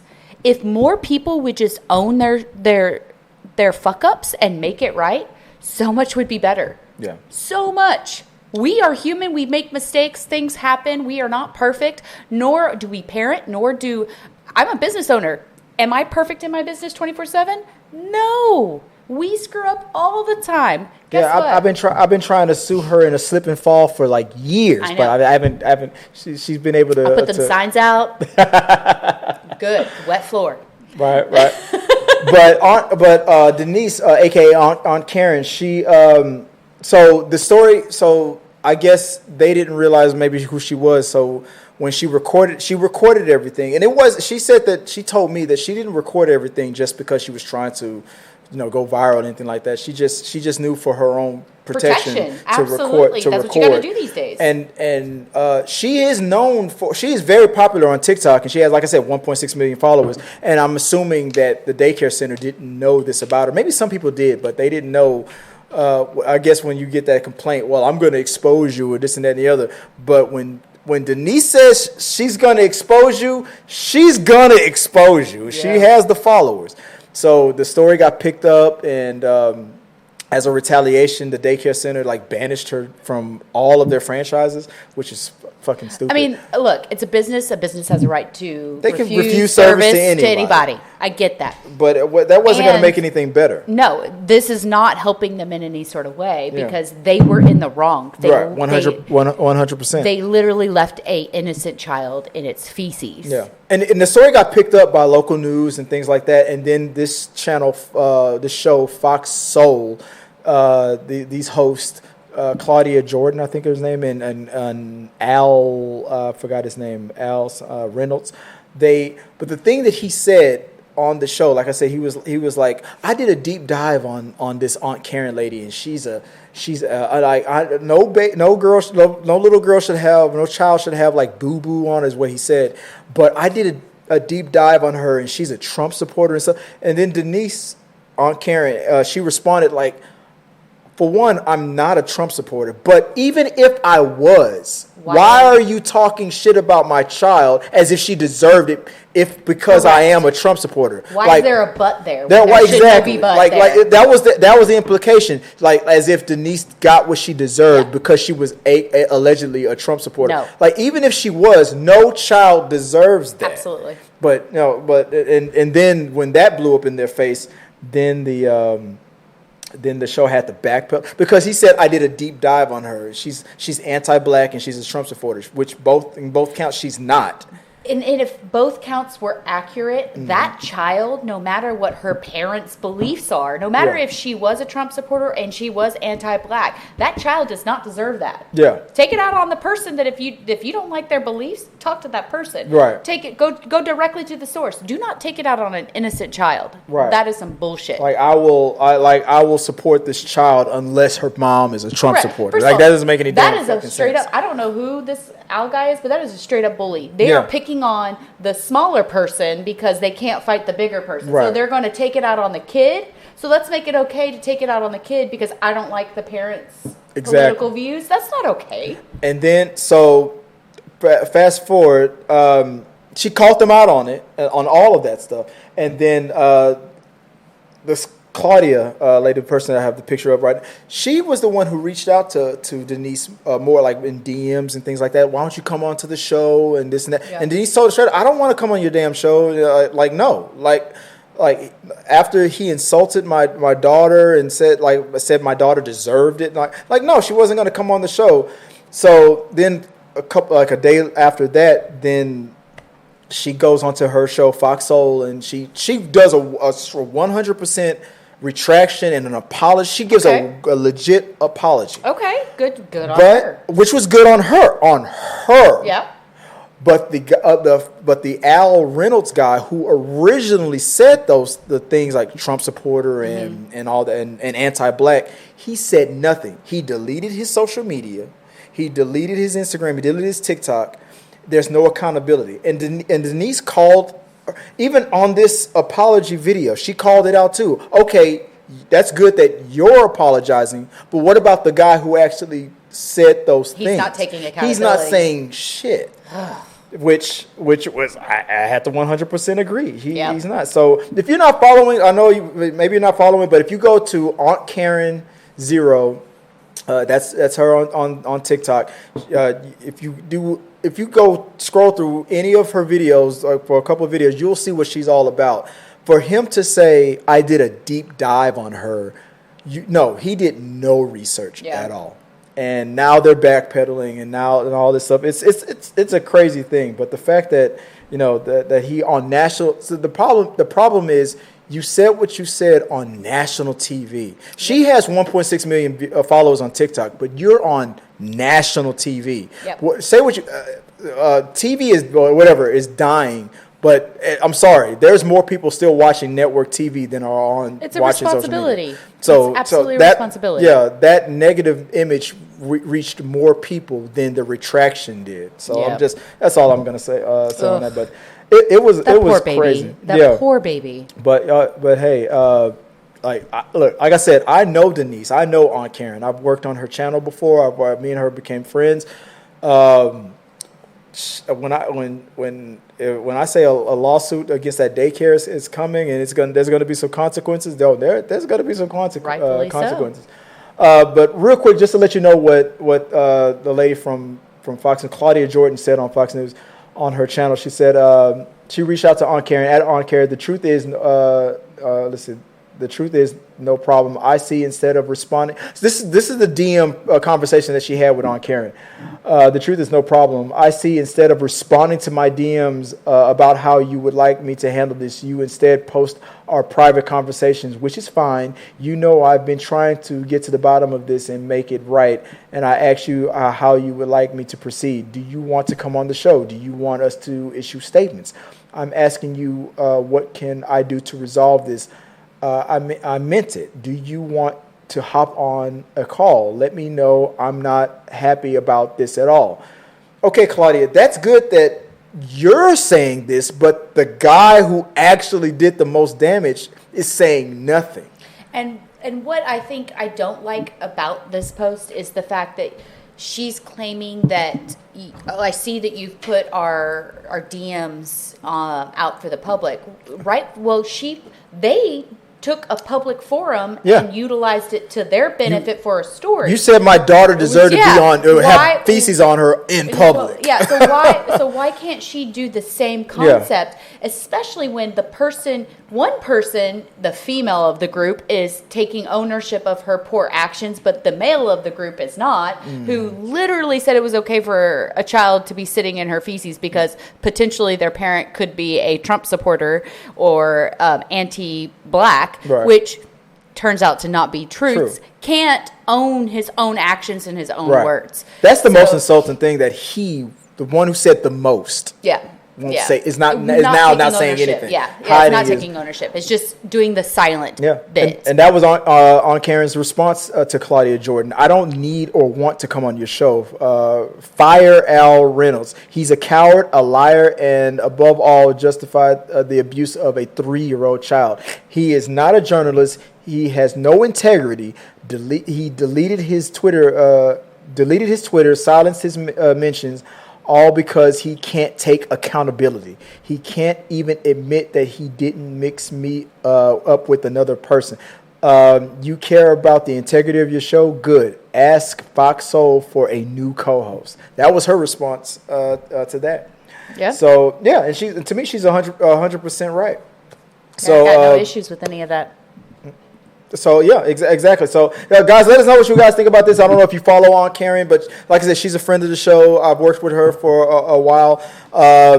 There's no excuse for how she was treated, and the bots are starting to come in now. But let us know what you guys think, and maybe we'll talk about it some more on an upcoming We Got Your Mail. Maybe I should ask you guys to monitor this chat room to kill these bots, because the bots now are starting to come in. All right, moving on to the next topic of the day. So, what was it here? Speaking of TikTok, I know this show is going longer than any other show has ever in history. So sorry. But it's my fault. I'm the showrunner. I'm supposed to keep the show flowing. But so we have another reaction to something. This is a short reaction this time. This is a short TikTok I call Toxic Friendship. So let me cue this up. On TikTok, at XLILSIAHH, X Lil Shay, Shia, posted on a video on which she shows two friends sitting in a car, starting with the passenger making fun of the driver's eyebrows, and then things escalate very quickly. So I'll play the video. I played this video for you earlier today, and yeah, that was your response. You were like, "Oh, that escalated very quickly." So let me play this for you guys real quick. Here we go. Let me find it. Yeah, here we go. World. It's the shitty ass eyebrows for me. Dude, your boyfriend died in a car accident. Dude, like, why the fuck would you say that? Like, cause you keep on picking on me like I'm over it. Okay, but it's not good to mention him. Like, he fucking died. Do you understand that? That's not a joke, Alyssa. Well, he probably did it just to get away from you. Damn. I swear, like, that's how fucking annoying you're getting, Stephanie. Like, you are fucking getting on my nerves. You know what? Our friendship is so fucking toxic. Okay, well, I don't want to be your friend any fucking way. So that was my question to you would be, okay, so who is more in the wrong in your opinion? There's too much that we don't know about this situation to even claim who's more in the wrong. If we are literally just going off this video, the chick who is obviously using a death is in the wrong.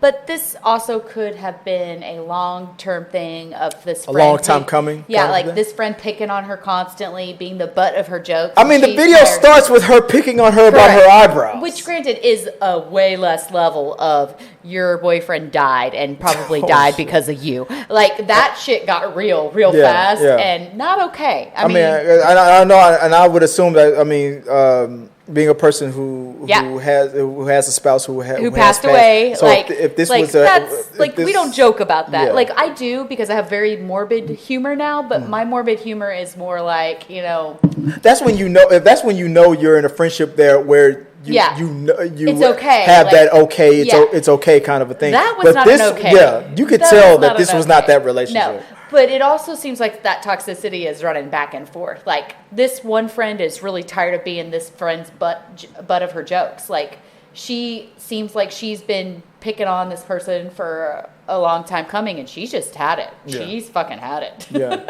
And she's she went straight for the throat. She went there was no progression. For the jugular. Yeah, there was no progression. There was no like, hey. Yeah. She should have just been like, hey, stop using me as the butt of your jokes. Yeah. I don't find that funny. Yeah. And it's not like there was no communication in that. Maybe there was outside of this video that we can't see, and I can fully attest that is a possibility. But from this video specifically, she went straight for your boyfriend died, and it's probably because he didn't want to be around you. That shit is not okay. Yeah. It's not okay. My morbid jokes come in the sense of, well, Mandy's not here. She can't yell about it. Yeah. Or I can't find something that Mandy put somewhere. Where the fuck is it? God damn you. Like, that's the shit that... And like, you would do. Yeah. My best friends who, have gone through the grief with me and who were her best friends too, we have a very morbid humor dealing with it, but it's all on the same level. Right. Yeah. You can tell like this was like a long time coming. Yeah. Like they've hated each other for years. That's like, I'm going to hurt you in the worst possible way. And here's how I can do it. I'm going to blame this one death, this traumatic scenario on you. Right. And use it against you because you're fucking making fun of my eyebrows. From eyebrows to dead boyfriend. That's there's another TikTok video where it was like it was something about like with two girls like kind of like ranking or joking on each other, and one girl was like, "That's why your mama got no knees," and then the other girl goes, "Well, that's why your mama dead." Oh. What kind of that's why you got something about her shoes, like that's why you got some fucked up shoes, and the other girl goes, "Well, that's why your mama dead." What kind of shoes she wearing? She wearing coffins. Oh my God! Like if you haven't seen that TikTok sound, it's like. Damn, like people do videos to that sound like as if the third person is listening to the two. It's like that's why your mama ain't got no shoes or something like that. And the other girl go, well, that's why your mama dead. What kind of shoes she got? She wearing coffin. And the guy's like, damn. Okay, so legit though, just so you know, I'm still technically a TikTok newbie. I've only been on TikTok since April. Okay. So like, there's so much that I have not seen.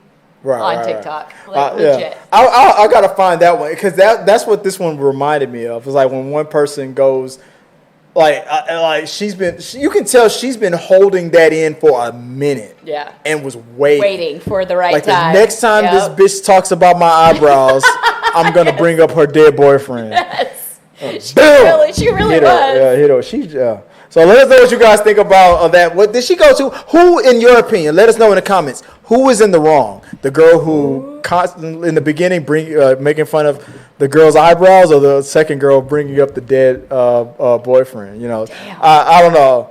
I got an opinion on it, but I got to know some history of these two. I feel like there's information we're missing. Yeah, we're missing. Like the first girl is constantly bullying or something like that. That's what it sounds like. Or maybe this, I don't know. I feel like that might be the situation, but let us know what you guys think. Or this lady could just be a jerk. Yeah. Like I said, your mama ain't got no shoes. That's why your mama dead.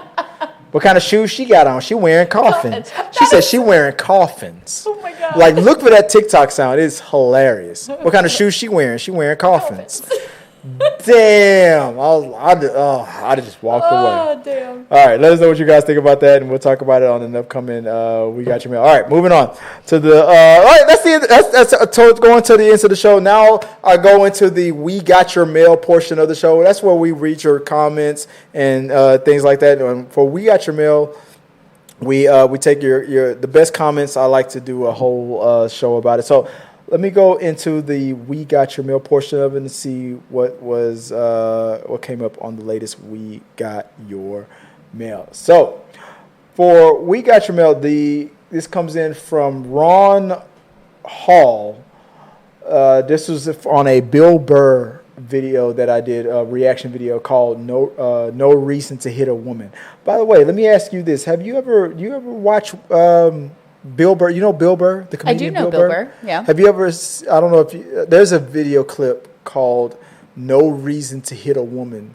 I don't know it off the top of my head. I usually get people who have not seen that video to do a reaction. Maybe I'll get Tabitha to do a reaction to that. But so if you haven't seen it, you wouldn't get this. But there's a video he did, a comedy stand-up that he did called No Reason to Hit a Woman. It's very funny. Maybe if we have time, maybe you'll do a reaction to it. Okay. But, what Ron Hall says is, oh yes, my wife argues like that. She knows my sensitive buttons. If she knows she is wrong, she starts pushing my buttons. Even if I just want to walk away, she will get on me. She will get in my face, but not screaming, just in my face, pushing my buttons until I blow. At that point, she will say in a very soft voice, "You have anger issues. You need to calm down before we can finish this talk, LOL." The whole argument was she wanted to yell at me about something I didn't even want to talk about. Last argument, she was livid that I drank one of her Diet Cokes in the fridge. Well, it was 98 Fahrenheit outside and I needed to drive into town. I just wanted something cool to drink. We didn't have anything else cold, just 2 Diet Cokes. I left her one. Women, you have to love them or go crazy. There is there's so much to unpack. Holy so moly. much to unpack. What are your thoughts on that whole thing? First of all, he's leaving out some vital information about their argument. I'm just going to call him on some BS. So typical woman taking the woman's side. Actually, no. Here. I'm not taking her side at all. I think she should have shared her Diet Cokes. Now, do I think that what he's saying about the argument part is completely accurate? Hell to the no. I definitely think that he is leaving out and manipulating this conversation by... First of all, he actually tells on himself. He literally is not showing his wife any respect by caring about what she's upset about. He literally says it. True. He says it in there. Okay. No matter if you think the argument is ridiculous or not, if your spouse is upset, then you need to take a moment, pause, and go, why is this my spouse upset? How have I affected her? Is there something more to this? Is this just a surface level thing, or is there something else that's happening here? If you even take a hint of care into why your spouse is upset, the argument's going to go 20 times better for you. But constantly just blowing off your spouse and your partner and not caring about why they're upset because you think it's stupid out the gate, gonna do nobody any good. You're just making it harder for yourself. Right. Way harder for yourself. So he tells on himself, so there's a whole lot going on here that he's not saying. Now, do I think his wife should have shared her Diet Coke? Abso-freaking-lutely. Could he have also made a freaking bottle of water? Yeah, he could have. But I definitely think the wife can share her Diet Cokes. Let me that whole rant about that. Let me tell you why I'm convinced that that Tabitha is secretly black, because she did the hands thing. Let me tell you what she did. Y'all saw it, right? You saw it. You saw what she did. She was all like because he was let me tell you, y'all saw it, right? Y'all saw what I saw. Look at her. She over there trying to. I'm black from the waist down. Yeah, right. She was like, let me tell you why he. I am from Houston, after all. Yeah, like no, that ain't no. This girl right here, black sister from another mister, right here. I'm telling you, I saw it the whole time. I'm sitting there like, all right, sis, okay. She was the whole time. She's all like, let me tell you, Don't get my head swiveled. Here we go. Yeah, you saw the neck. The whole time. I'm dead. I can't even follow that because the whole time I triggered her so bad with that. You did. She was straight up triggered. For one thing. Who the fuck do you think you are? Triggered. Totally triggered. She was totally triggered that whole time. For one thing, sir. Oh my God. That whole time I'm sitting here like, damn. This girl here. Dying. Best compliment you can get from a black person is the 2-syllable damn. I was like, damn! The 2-syllable damn that whole time. I was like, am I crazy? Y'all saw that, right? The whole time she did that rant, she was all like, yeah. She was all like, yeah, like, that happens. So sorry. Like if she sees a magic trick, she gonna be all like, oh.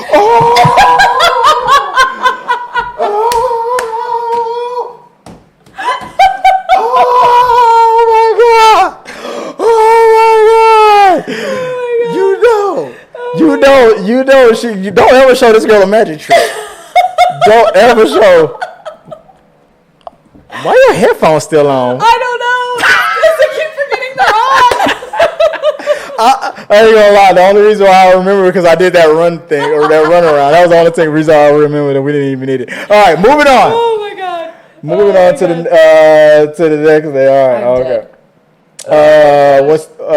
What the next thing from We Got Your Mail. Guys, we love reading your mail. So when you send us an email or a comment, sometimes I pick the best comments and I show them on the We Got Your Mail segment. So the next We Got Your Mail comes from, I think this was from TikTok.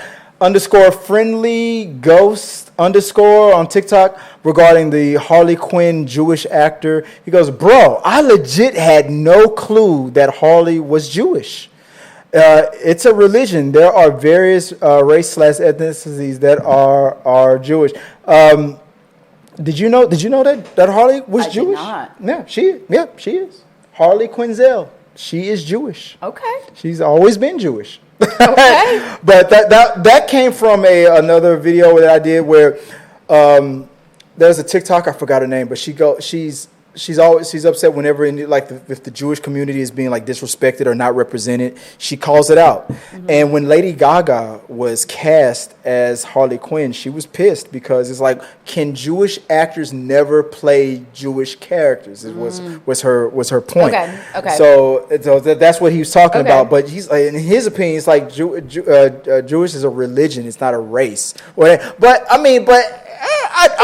not Jewish at all, but I think that's the thing that's kind of both. I think it is kind of a little race. bit of both because it's something that has to be passed down through the mother to the children. Mm-hmm. So it's a little bit of a bloodline thing as well. So it is a religion, yes, and you can convert, yes. Yes, yeah, you can become Jewish, but there is a Jewish race. Correct. There is a job, from what I understood. There is a bloodline thing to it. Yeah. And I am by no means an expert on Judaism, but so if anybody from the Jewish community, if you want to educate me on it, because I know there's Black Jewish people. The question I know what the pictures look like on the wall, but Jesus Christ was not a Caucasian male. He was not.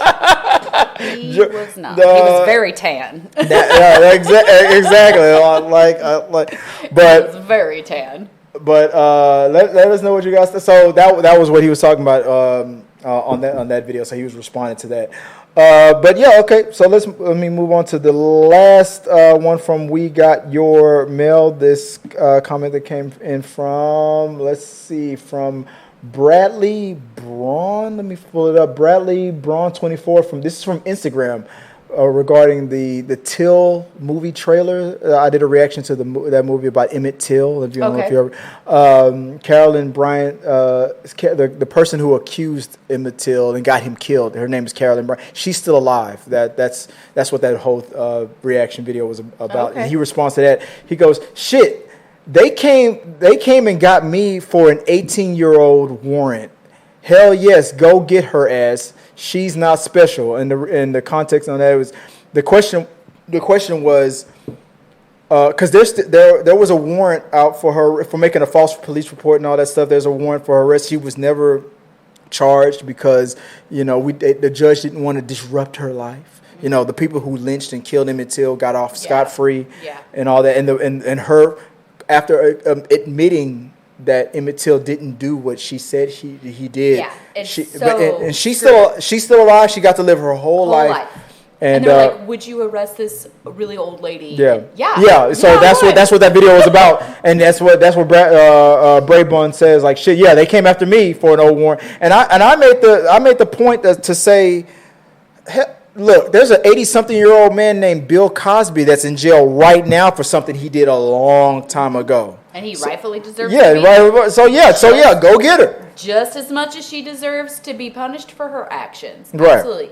And the only thing that I would want to look into would be, because I like to know, does not mean that I think that the outcome should change. I want to know why. Why did she do that? Oh, was it a racial slur, or was it something more? Was there something to the did she know this guy, or was she just he was new and he was visiting family in town, and he was so that's the part I didn't know. Did he live there? No, he didn't. He was visiting in from Chicago, visiting family, and she alleged that he whistled at her or something like that. I remember that supposedly he whistled at her as she was coming out. Yeah, and even then during whistle is bad. Yeah, during that because this black boy sullied this woman by whistling at her. She activated her husband and his friend to go get him killed, and they went and found him and killed him. Beat him, yeah. Oh, do not put those up. Beat him, lynched him, and killed him. He's 14 years old. Do you know how many white men have done more than whistled at me? Yeah. Not a damn thing's happened to them. And speaking about Bill Burr, that was something that he said when he hosted Saturday Night Live. That was something that was a comedy special. That was a comedy thing that he did. He talked about how, like, throughout history, white women have been like accomplices to those things that have happened in the past. It's you've seen those things and you've been a part of them and you reap the benefits of it and you didn't say shit when you that was one of his. I'll show you that video. That reminds me of this. It's an incredibly as a gay female who was married, openly gay, who would go out with her wife. I was out at a bar in Houston. This is recent. Out in a bar in Houston, and literally I'm waiting. My wife went to the restroom. I'm sitting outside waiting for her. We're gonna get into the car and go, and I get attacked and pulled into an alley. Oh shit! Like legit by a white male who was in the bar and just saw us sitting together. Okay. Because he was drunk, I was able to handle myself and handle the situation without it getting to a point of scary. But that's just for me sitting there, and that man attacked me and nothing happened to that man. Right. Nothing. White male, nothing happened to him.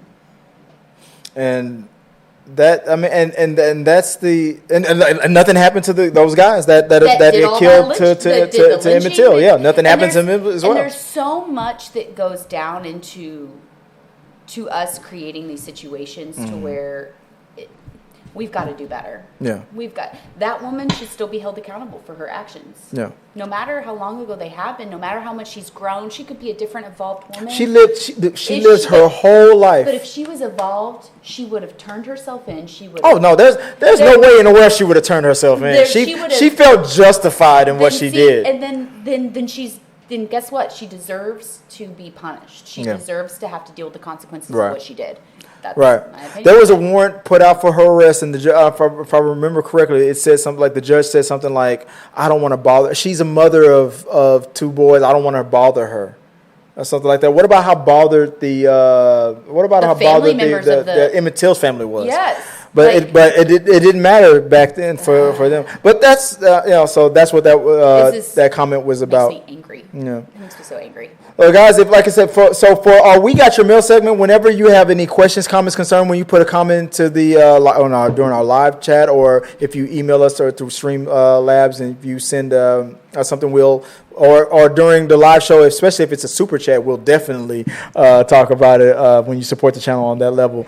We talk about it on our We Got Your Mail segment, which there's We Got Your Mail where we only focus on your comments every Saturday around noon.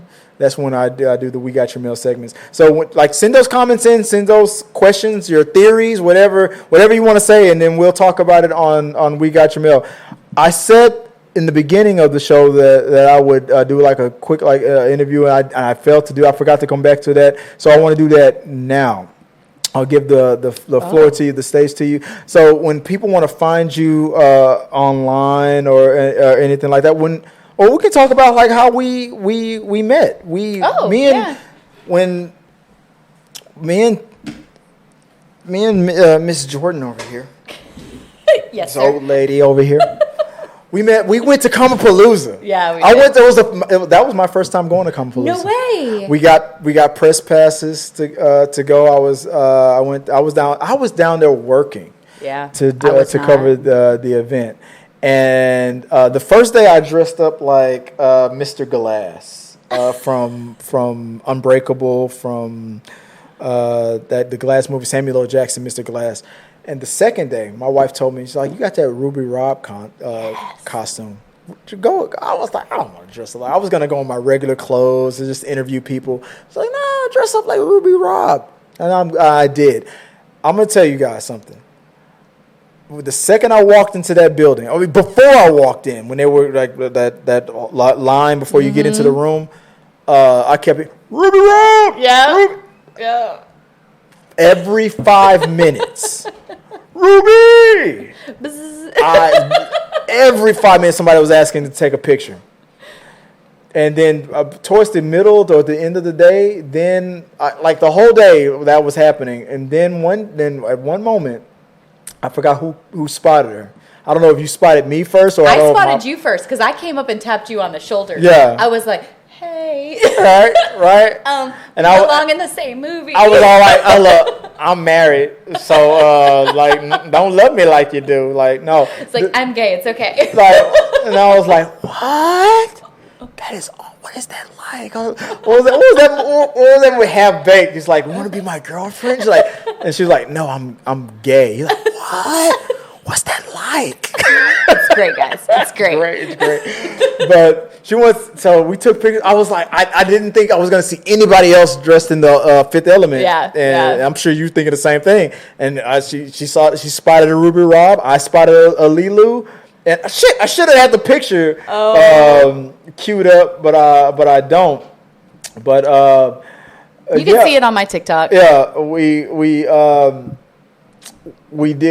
took pictures together. I interviewed her a little bit. You did. And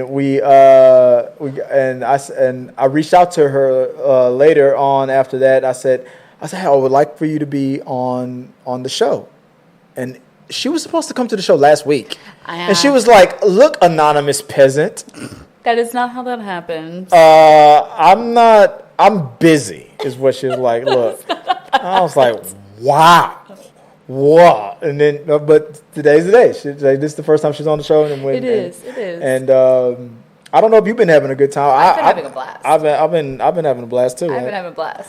So, like I said, I officially, I don't know what your schedule is like. I think you said like Thursdays is when you're typically mostly Thursdays free. are going to be good. Now the next 2 weeks, I got a teenager. We're moving her. I got to take her to Virginia. Our teenager's going to college too. But I'm gonna tell you right now, I usually have to speak with our sponsor, Joy, my wife, on these things. I think I can win her over though. I'm officially offering. I was like, guys, if you want her on the show, I'm officially offering. I said, this has been awesome. I want you to stay on the show. Yes. And I'm stalling because I'm trying to find the Ruby Rob.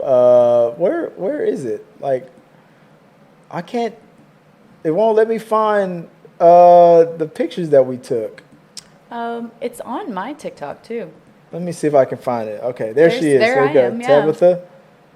There we go. Okay. There it is. There it is. See, I was Let me see saying, if I right can. there. Let me see if I can pull it up here. That's us right there. That would be me. Giggling away. Yep. Let me know who are you, where can we find you online, and why are you so awesome? Oh, well, I mean, you can find me on Instagram and TikTok, but there we go. I am Lilu today, but my name is Tabitha Jordan.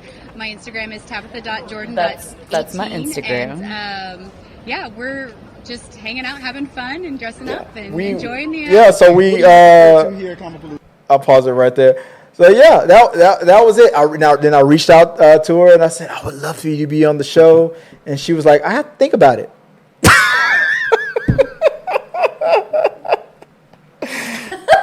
That is not exactly how that happened. I was like, I gotta think about it, but I'm glad you said yes, because I just got praised for being a good judge of character. And picking the right people to be on the channel. I was like, no, I think I'm 50-50 because there's some people that I picked to be on the channel that I'm like, I never want to work with you again.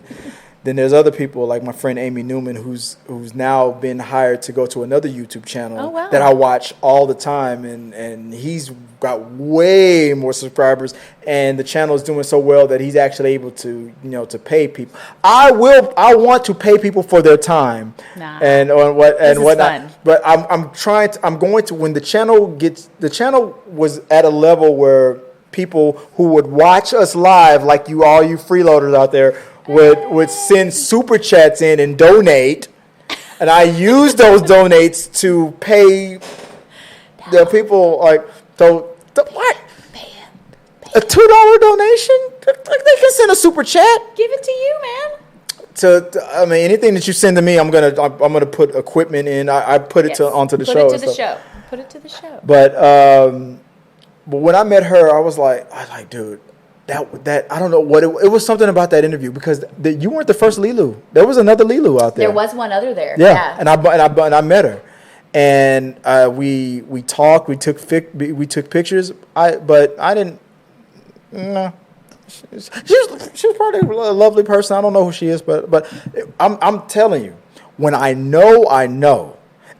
I don't know. It wasn't anything that you said specific. I don't know if it was the tone of. I don't know what it was. But when we spoke, the whole rest of the day, I was thinking, I'm going to reach out to that person. Maybe she'll say, like, leave me alone, creep. But. I mean, the whole day. You didn't give me your smolder, so I didn't smolder her, but I said I'm gonna reach out and maybe she'll say yes, maybe she'll say no, and she said sure, I'll get on the show. What's it about? And I did say what's it about? What's it about? And I was like, well, we're gonna talk politics. And we're gonna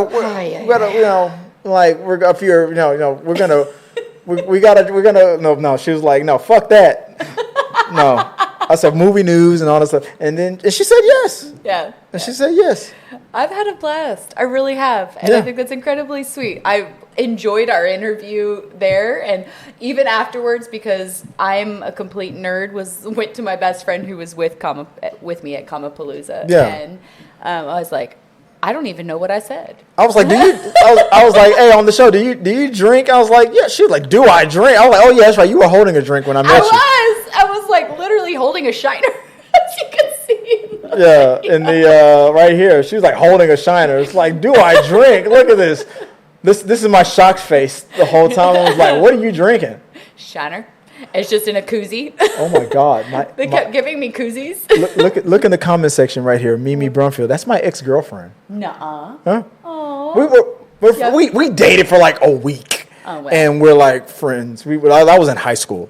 That's like we figured out that we're better as friends. Yeah, we're better as friends. Or no, she figured out we were better friends.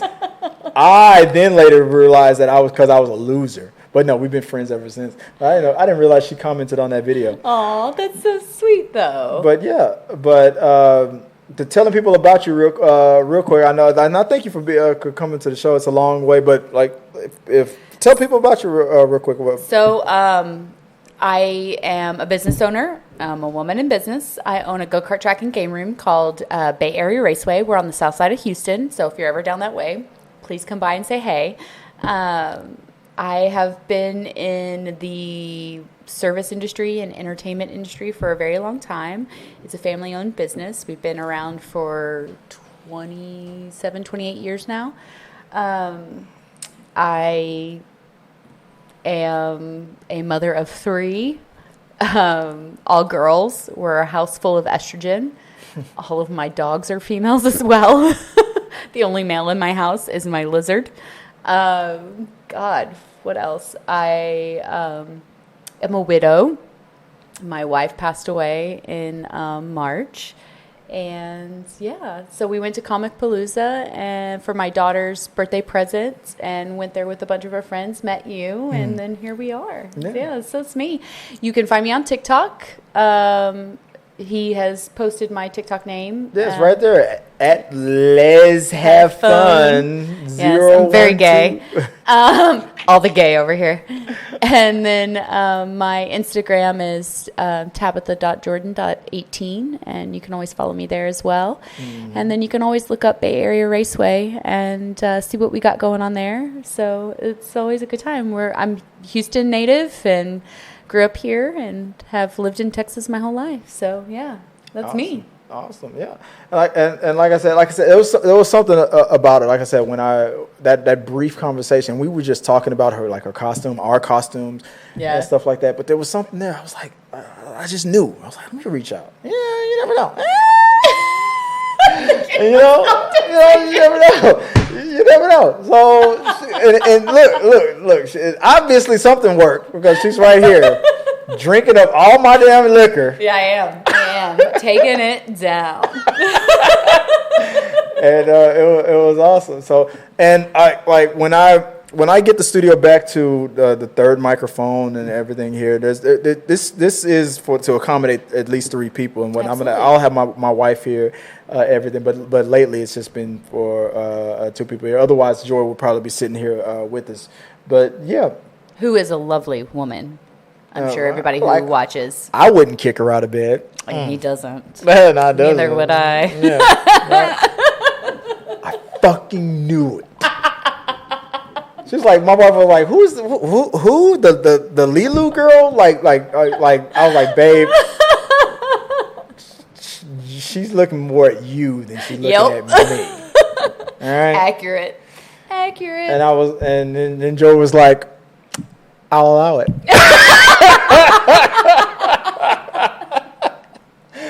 I was like, I fucking knew it. Can I watch? Hey, no, it's private. Like I'm gonna be on that cut, that reaction video. I'm gonna be that guy. It's like when you and my wife were like doing those things and wouldn't. My friends were like, so did you join in? It's like, no, she kept kicking me away. What was that on Friends? Like, no, she kept kicking me away. Like, but you got to see a lot of stuff. Oh, I got to see a lot of stuff. You got to see the door. I got bored. I made a sandwich.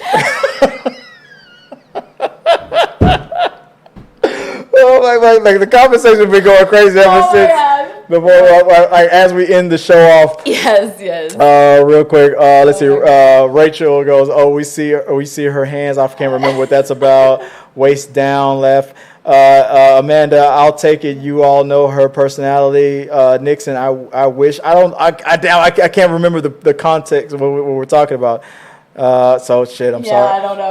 I don't know the context. First name, last name. I'm down. I'm down with the brown. Was that for me? Thank you. Man, I'm down with the brown. All right. There you go. All right. We mixing it up here. All right, down with it. I tell my wife, yeah, you're what we call a coal burner. Anyway, Ray, I think that broke her. Oh shit! I'm dead. I'm fucking dead, man. Rachel, just through social, Nixon, cross her fingers, maybe someday. You know how lesbians work. Jesus, what the. Let me get that up there. First name, last name, same. Rachel, exactly. Rainbow flag. Amanda, yeah, me too. Nixon, multipass. Yeah, that's what we said. That's what we said at the end of our interview. Everybody say multipass. Legal multipass. We gotta watch that movie again one day. Multipass. Amanda, wishful thinking. Rachel, ha. First name, last name, goodness, ladies. First name, last name, no shame. Let's see. Nixon, she's so frigidy now. Rachel, no shame here. Amanda Lehman, hey, you like what you like. First name, last name, I meant y'all. Rachel, I knew you meant us. Let me see. I like their energy. Good show. First name, last name. Thanks. Appreciate that. First name, last name. I like the energy. Thank you so much. Yeah. Rachel, me too. Thank you, guys. Nixon, LOL. Don't threaten us with a Patreon. If you want to donate to the show, you can become a member. You can send super chats. It really does help us out. This lady needs gas money. I'm telling you guys. That was a long ass trip. I appreciate you coming down. That's fucking crazy. It's man. all good, man. Yeah, man. It's like it's all good. It is all good. Like, do you ever watch Better Call Saul? It's all good, man. Yeah. All right. Yeah. Funky, man. All right. Let's see. Me 3. Oh, look, is the consequences to your actions. That's from Rachel. Amanda, me there. Rachel, ladies, mount up. We got some white man being offensive towards Tabitha. That was my story. Yeah. First name, last name. I'll subscribe. Yes. Yeah. Got a subscriber out of this mix. Nixon. I don't see him, and I'm not being funny. I don't remember what we're talking about right there, Nixon. But y'all have me as support. Nice. Amanda, where I don't see. I don't remember. Of course, nothing happened to him. That was the conversation. Yeah. Rachel, of course, nothing happened to him. Rachel, not in here. Never mind. Amanda, okay. Amanda, I wish. No, I was ready. Rachel, Tabitha T, pulling up a chair. First and last name, Christopher and Tins. Great energy between you guys. Thanks for the invite. Look forward to the next one. Wishing you much continued success in the future. Thank you, bro. Thank you. Let's see. Nixon, pencil. Didn't know it. Was so recent. I don't remember what we're talking about then. I think it was when I mentioned when I was telling about myself. There's yourself. Yeah. Oh, so Nixon was writing it all down, huh? Writing it all down. Oh, okay. Well, we got like a little love connection here between Nixon, you and Nixon. Who's this? Do you know Nixon? I think Nixon Batidas. It might be a follower on TikTok. Ooh. Yeah. Ooh, all right. She's like, There we go. All right. Let's see. Rachel, that was fun. All involved. Amanda, yes, it has been great. It was fun. Have a good night, everybody. Good night, Amanda. Rachel, she wore the hell out of that costume. Yeah, she wore the hell out of that costume. Lord have mercy. I am not allowed to comment. He is not allowed to comment.